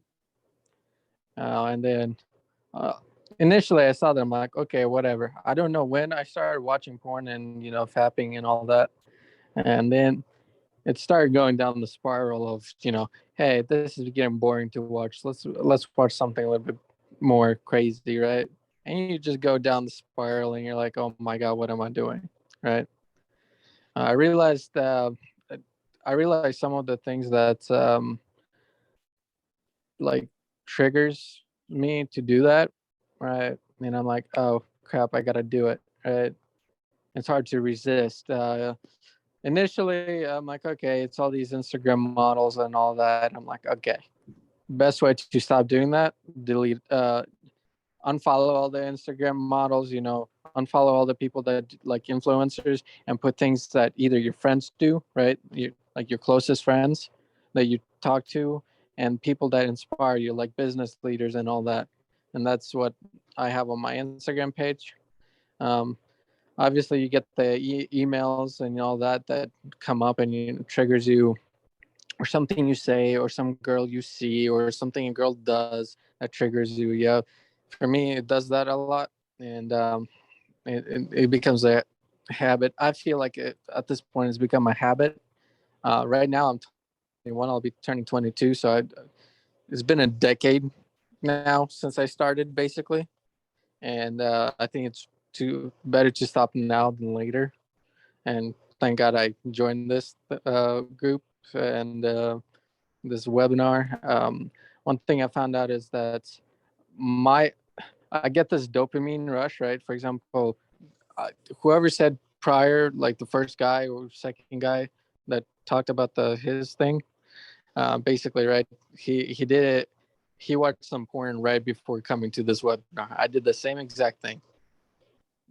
I just straight up, I did it. And I'm like, oh man, why did I do that? Right. At times I feel like I just do it a habit and I don't even notice it until it's too late. And then boom, I have it. And I'm trying to figure out what to do to stop and halt. I think it's better to just go cold turkey and just halt. Right. And I'm just trying to find the best way to do that and find someone that I can just meet, right, and have someone accountable, because I'm in the military. I get a lot of stressors, external, internal, right, vice versa, and I feel like that also might cause. One thing I did notice, right, is it is especially prevalent during the weekends, right, when I'm bored, when I got nothing to do or things like that. When I'm socializing with people, when I'm focused on something, hyper focused, and I'm enjoying something, I don't relapse for like a week or however long, right? And I wanted to stay consistent to the point where like, hey, I'm not wasting my time staying bored and doing random crap that triggers my sexual urges and libido to want to fap and all that and look through porn and vice versa. I'm trying to find a way where I can just hammer down on that and keep my schedule busy but not stressed. You know what I mean? Yeah, man, absolutely. Thank you for sharing. Thank you for once again being honest and vulnerable. I gain respect for you guys when you can do that, no matter what you're going through. That's step one. Okay, Alex, are you on base right now? So are you deployed, or are you? I'm it's right now in the middle of buttfuck nowhere. Okay, so obviously it's kind of hard when you're in the middle of nowhere, right? To fill your schedule all the time being in the military. I understand that. My best friend's a Marine and he's in Japan. I think your absolute best bet would be, once again, numbing and suffocating. And what I mean by that is you need to find somebody in the military who's on base with you, a friend that you feel you can trust. You don't even have to explain to him anything. All you need him to do is say, hey, I know this is going to sound weird, man. And I don't really need, if you want to know, I can tell you, but can you just set the screen time passcode on my phone to whatever you want? Don't tell me what it is. And then once he types in that code, it's going to unlock the content and privacy restriction. And I want you to just literally hammer all of that stuff. I want you to hammer all of it with blockers, as many as you feel you need. Get rid of all your triggers. Anything you think that can lead to that, I want you to get rid of. And most importantly, blocking the actual websites. You're going to numb it and suffocate it. Guess what? You can't do anything about it, right?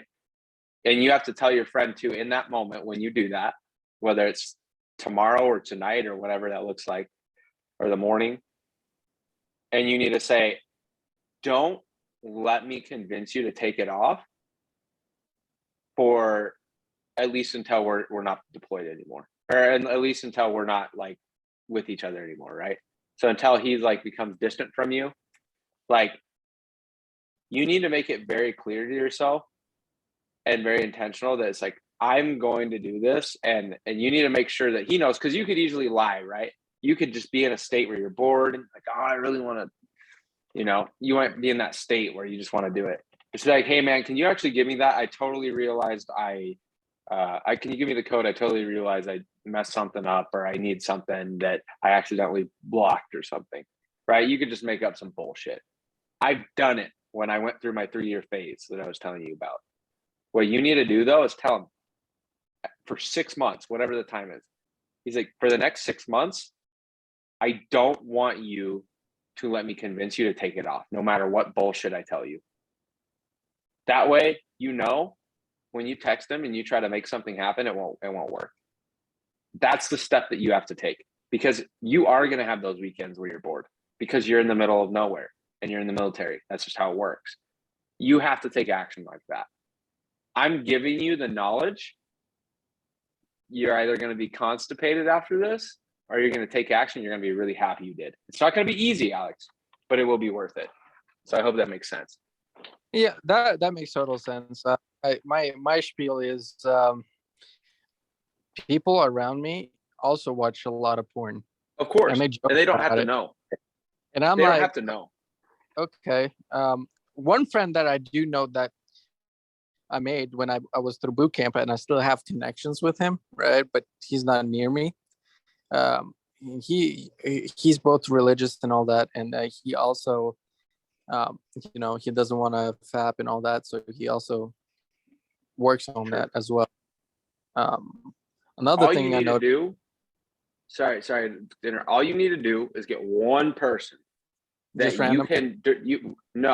One person that you once again can trust. Well, random person that I can trust, obviously, but yeah. That is in your vicinity that can literally take your phone physically and type in a code.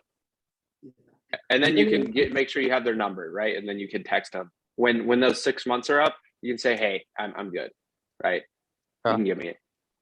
Yeah. Okay. Even if somebody else in your immediate vicinity that's still struggling with the porn addiction, but they want to quit as well, that could be incredibly powerful for you. You could do this either direction. You set the passcode on their phone, they set the passcode on your phone, and you hold each other accountable. Those sort of arrangements can be very powerful, dude. Yeah, I got to do that on every device I own. So, yeah. Another thing I noticed is that I haven't been as spiritual as I used to be, and because of that, I haven't. It hasn't really held me back. I feel like, oh, whatever, right?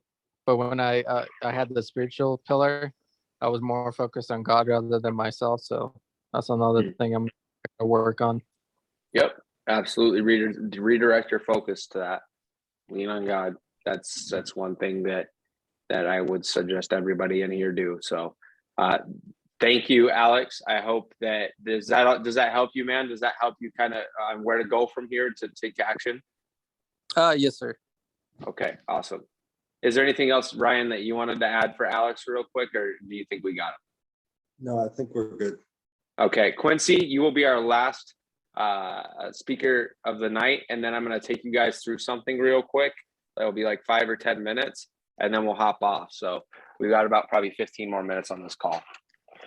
Then I'll only take up about 5 because I got to go to bed soon myself.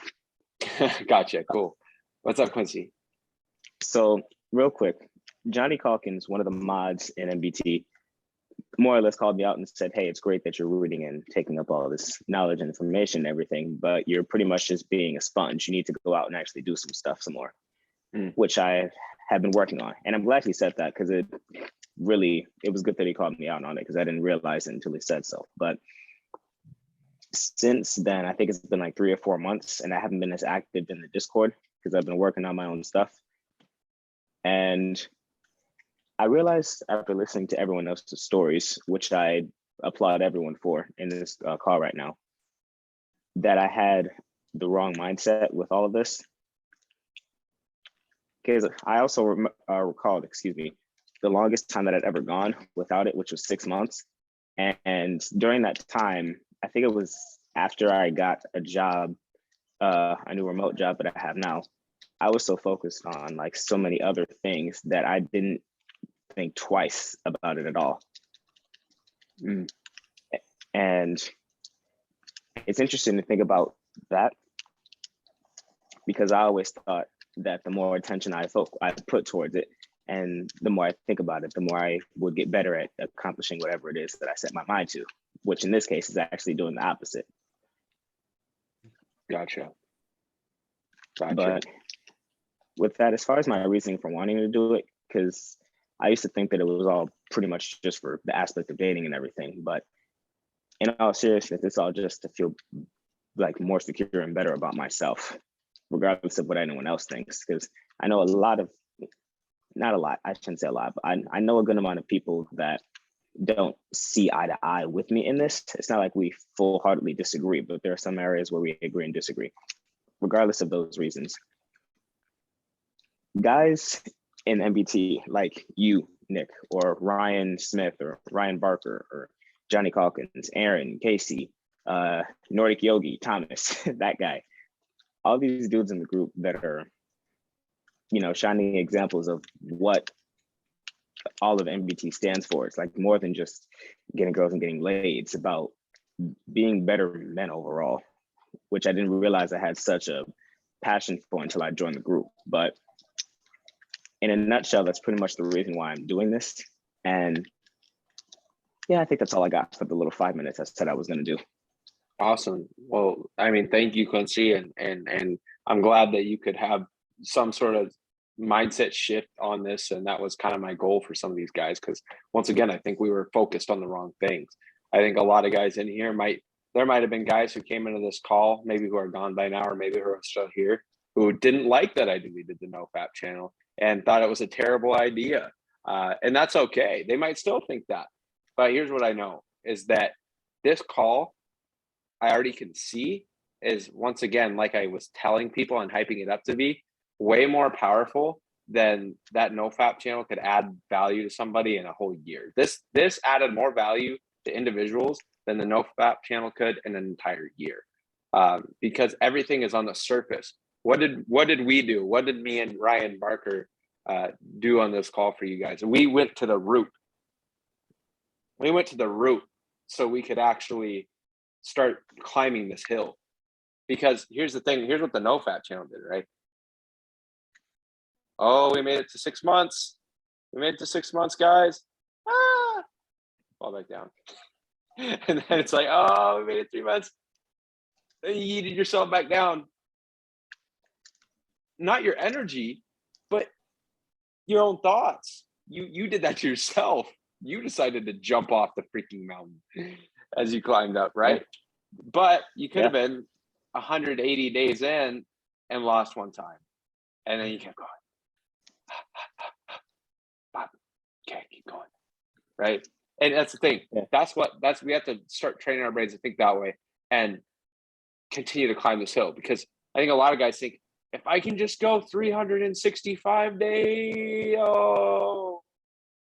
if I can just go 360, they fall again.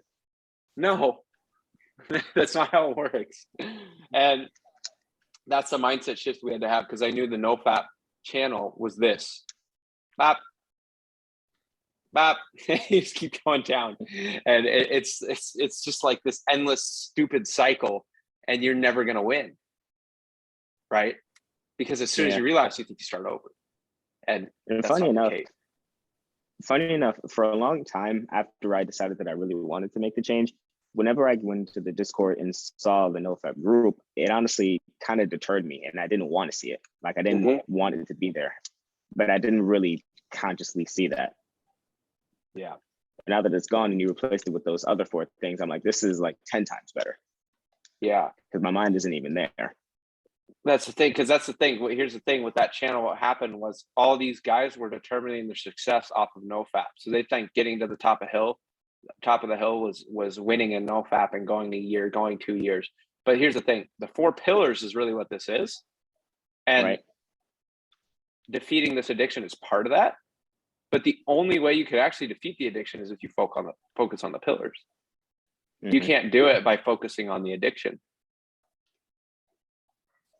Right? Because when you focus on the addiction, every time you fall when you focus on the addiction, you think you go back to 0. But when you're focused on the pillars and you have a relapse, you're like, okay, we're just going to get right back up, and you can keep going.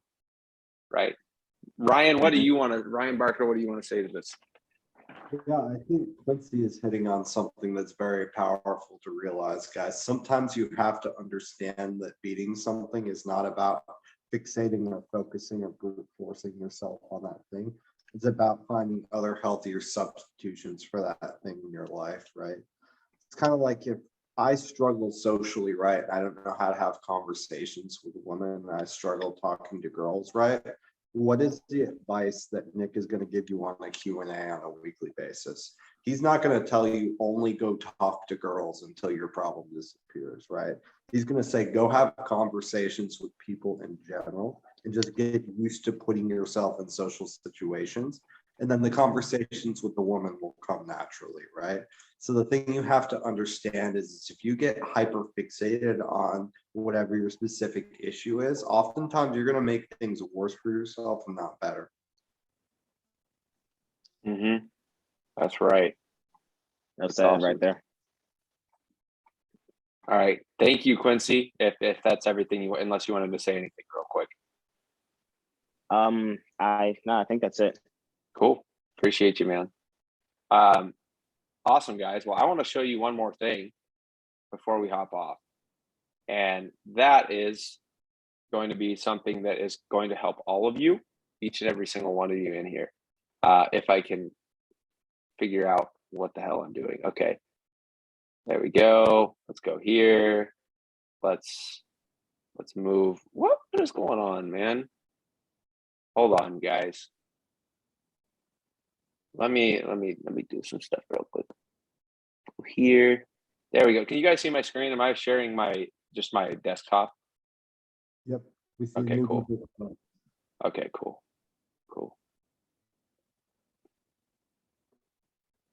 Right. So here's a calendar, right? This is kind of a mess. Actually, hold on. Let me open a different calendar real quick. Give me 1 second, guys. I'm going to open the calendar that I don't use.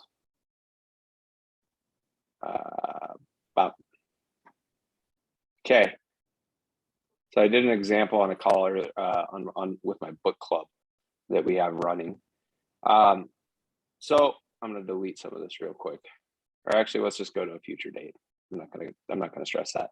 So here, and I have sleep, right? So I want you all to start creating a schedule. And here's why I'm connecting to this. Here's why I'm connecting this to a call about battling porn addiction, because this is where intentionality comes in, right? This is where action actually comes in. Because here's the thing, if you go to sleep tonight, because I know most of you are in the States, if not all of you, when you go to sleep tonight, when you wake up, if you don't have a schedule in place, there's not going to be as much intentionality, and you're putting yourself in danger. Because if you don't have a schedule tomorrow, you might wake up off this high, off this call, right? Maybe you're doing good, but by 11 a.m., right, you might relapse. But here's the thing. Here's what happens when you put a schedule up. So a lot of you have jobs, right? So let's just say you work 8 to 5 p.m. Work, that's easy. Okay, here's where most of us fail. This is where most of us don't schedule things. What's one of the pillars? Physical, right? Gym. I'm going to be in the gym right after work or before work, whatever works for you, right? This is just an example. Okay, so you've already taken up most of your day. Now you have the danger zone, right? This is the danger zone. Okay, if you don't schedule this, you are putting yourself in the danger zone of ultimately end up relapsing. Okay, let's say you typically relapse around 10 p.m. Here's what I'm going to do. I'm going to emphasize this. Let's say it takes you an hour. Like, let's say you're one of those bingers who just has to find the perfect video, all that stuff. So normally this is that. What's up? I think you killed your screen share. Oh, I did? Prick. Hold on, guys. I apologize. Let's see. Bop. Okay, there we go. Now you can see it. Okay, so I'll kind of recap right here, right? So I schedule my sleep. I want to try to schedule my sleep. That's step. You have to have that intentionality, okay? So here you have your work. You work 8 to 5, for example. Okay, I'm just taking this as an example. This is a common work schedule. And then you go to the gym from 5 to 7. Physical pillar, your work is your work. You got to work, got to make it happen, right? Okay, financial. Let's say you're not really liking your job, right? And you want to work on your finances. You want to have financial freedom in your life. And that's part of working on the financial pillar, is being able to have some sort of financial freedom in your life, ideally. So from the gym, you go from the gym 5 to 7. From 7 to 9, work on business, whatever that is. There's millions of things you can do. I'm intentionally doing this, right? I'm intentionally putting this in my schedule. So tomorrow, or let's say tomorrow's Monday, let's say it's Sunday, right? When I wake up tomorrow, I know I'm going to wake up at 8. Somehow I'm going to be at work at 8. Once again, this is just a stupid example. And I'm going to get off at 5, and I'm going to go and work out from 5 to 7. And I'm going to work on my business from 7 to 9 on my computer intentionally. And guess what? If I can, right? If this is an area where I struggle from 7 to 9, and that's where I relapse, guess what I'm going to do? I know some coffee shops close late, if you can find one. I'm going to go somewhere where I can work on my business in public. Guess what? You just covered another 2 hours. You intentionally set this. You said, I'm going to go to the coffee shop after the gym. I'm just going to shower at the gym and go to the coffee shop, right? You might even meet a girl there. How about that? Get your dopamine hit from that. Okay, 9 to 10 p.m. I'm going to eat food, right? I went to the gym. I went to the coffee shop. I'm going to eat.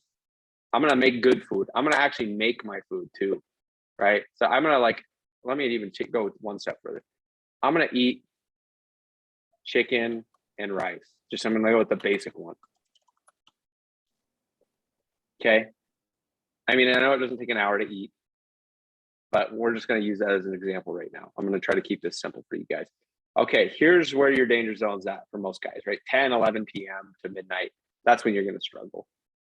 If you did all this, if you worked your 8 to 5, you hit your 2-hour workout, you went to a coffee shop and worked on a business for 2 hours, you went home and you ate good food, you're tired at this point. You're almost ready for bed. But your bedtime's midnight, right? Like that's when you're actually going to sleep.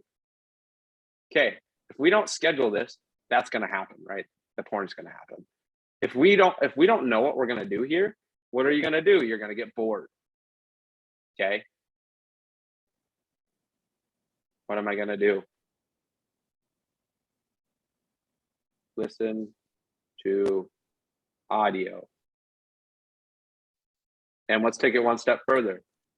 Listen to, Ryan, what's Aaron's podcast again? I'm blanking out.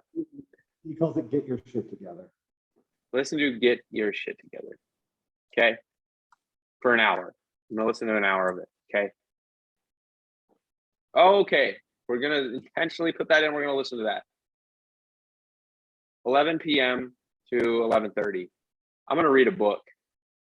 Right? I don't want to be looking at my phone before I'm sleeping. At this point, you're tired. Like you're done, right? You already showered because you left the gym when you showered at the gym, right? So you're not going to have any temptations there. You're not going to be thinking about that there. At this point, bedtime routine. I would literally make a routine. Even if you have to go on YouTube and find one, make a routine, whether you're putting some moisturizer on your face, whatever. Take care of yourself. Guess what? You just literally went a full 24 hours with a scheduled day. Now you treat this like it's your lifeline. Now, what's the mentality you have behind your schedule to help you make your schedule? Where do I want to be 5 years from now? And you want to make your schedule as if you were you 5 years from now. It is a very powerful mentality, right? So you are you 5 years from now, because we all know that every single person in this call that's still here, they want to be in a very great place 5 years from now. But the only way you're going to do that is if you take it one day at a time and you go 1-0, right? If you do this, if you schedule this and you are scheduling it as if you're doing it as if wherever you want to be 5 years from now, here's what's going to happen. You do your job 8 to 5. You do the best job you can there. You do the best job you can at the gym. You do your best job at working on your business. You do the best job at eating your chicken and rice. You really listen to Get Your Shit Together, right? You're taking notes, right? You really intentionally are just focusing on everything you're reading in that book. And you have the best bedtime routine of anybody out there. Guess what? You gave it 100% and you won the day. Because guess what? You just focused on where you wanted to be 5 years from now. You focused on going 1-0. Guess what's not on your brain? Porn. Because you're intentionally doing something all day. Now, I understand that this isn't always easy to do every day. And then you have your weekends. Weekends are a little bit different. This is where you're going to be challenged a little bit, right? If you have your weekends off, I'm going to go to a coffee shop for 2 or 3 hours. I'm going to get out of the house. I'm going to get in public. And really what you should be filling your schedule with is things that you can do to get out of the house, and then also just things that you can do to be productive. Once again, do a side hustle, do a side business. Target those 4 pillars, right? Spend some time with God. Not just on a Sunday, on a Monday, a Tuesday, a Wednesday, a Thursday, a Friday, a Saturday. That's going to help you too. That's going to help you think in the right way. So I just wanted to share that with you guys and give you an example of what your schedule can look like and what it should look like. It's going to look different for everybody, but you should be able to fill this, especially on the days that you're working. If you have a full-time job or you are a college student, you can fill your schedule with these positive things. I hope that makes sense. Ryan, do you want to say anything to what I just showed before we hop off? You say that consistency is your friend. Once you make this plan, you can absolutely adjust it to what you find works best for you. But once you come up with a plan, you just want to stick to it, guys. So that means if what I see on the screen, what Nick just did here is my schedule for me, for instance, right? Where a lot of people mess up is they start letting the blocks bleed into each other. They let them get flexible and then they just completely get off track, right? So if this is my schedule, for example, and I'm in the middle of my workout at 6 p.m., for instance, right? My boss calls me.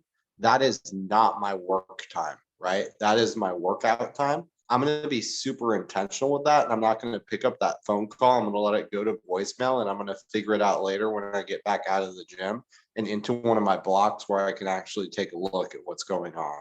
But you don't want to start bleeding over blocks or making excuses for people, because what you never want to do is, 10% do something. You want to put 100% of your energy into whatever it is you're doing so you don't spread yourself thin. Right. That's right. Awesome. Guys, I hope this helped. I hope this made sense. Ryan, I was going to give you control of my screen if you wanted to do anything with this, but I think you could, I'm assuming. I'm going to stop the share here. So guys, thank you. If you made it through this whole call, I know that you really want to win. I know that you want to move past what you're dealing with. I appreciate you being here the whole time and wanting to do something great for your life. I want to close this out and Ryan can say whatever he wants to.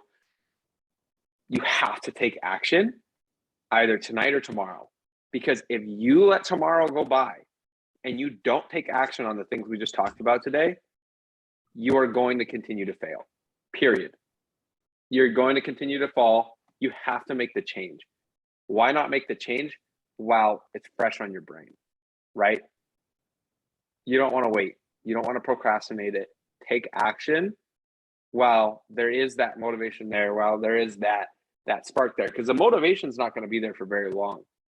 Honestly, when it comes to something like this motivation is not even going to be here for more than 24 hours.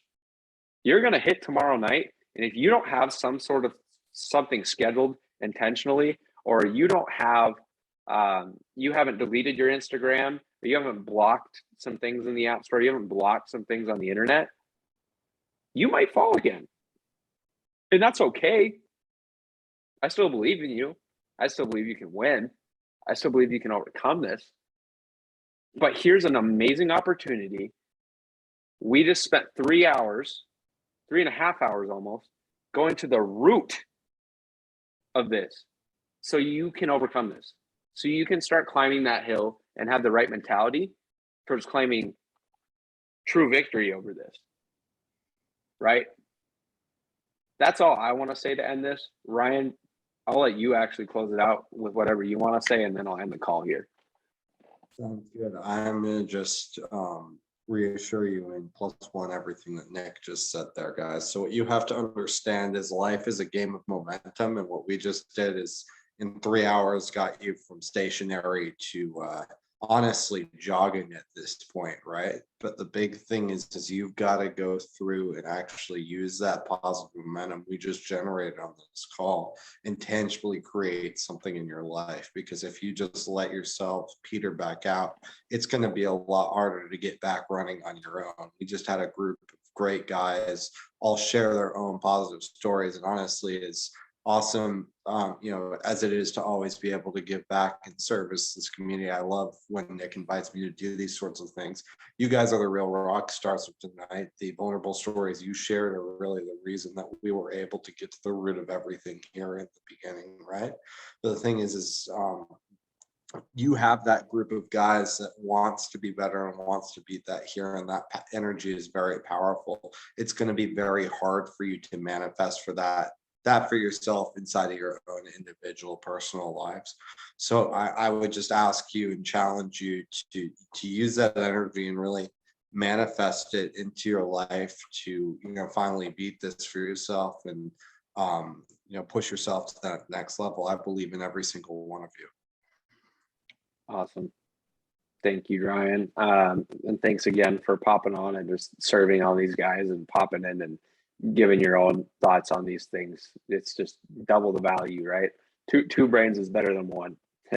So, man, I'm really happy we were able to do this, guys. Once again, I had no plan of making this 3 hours, but we're here to help. We want to see you guys grow.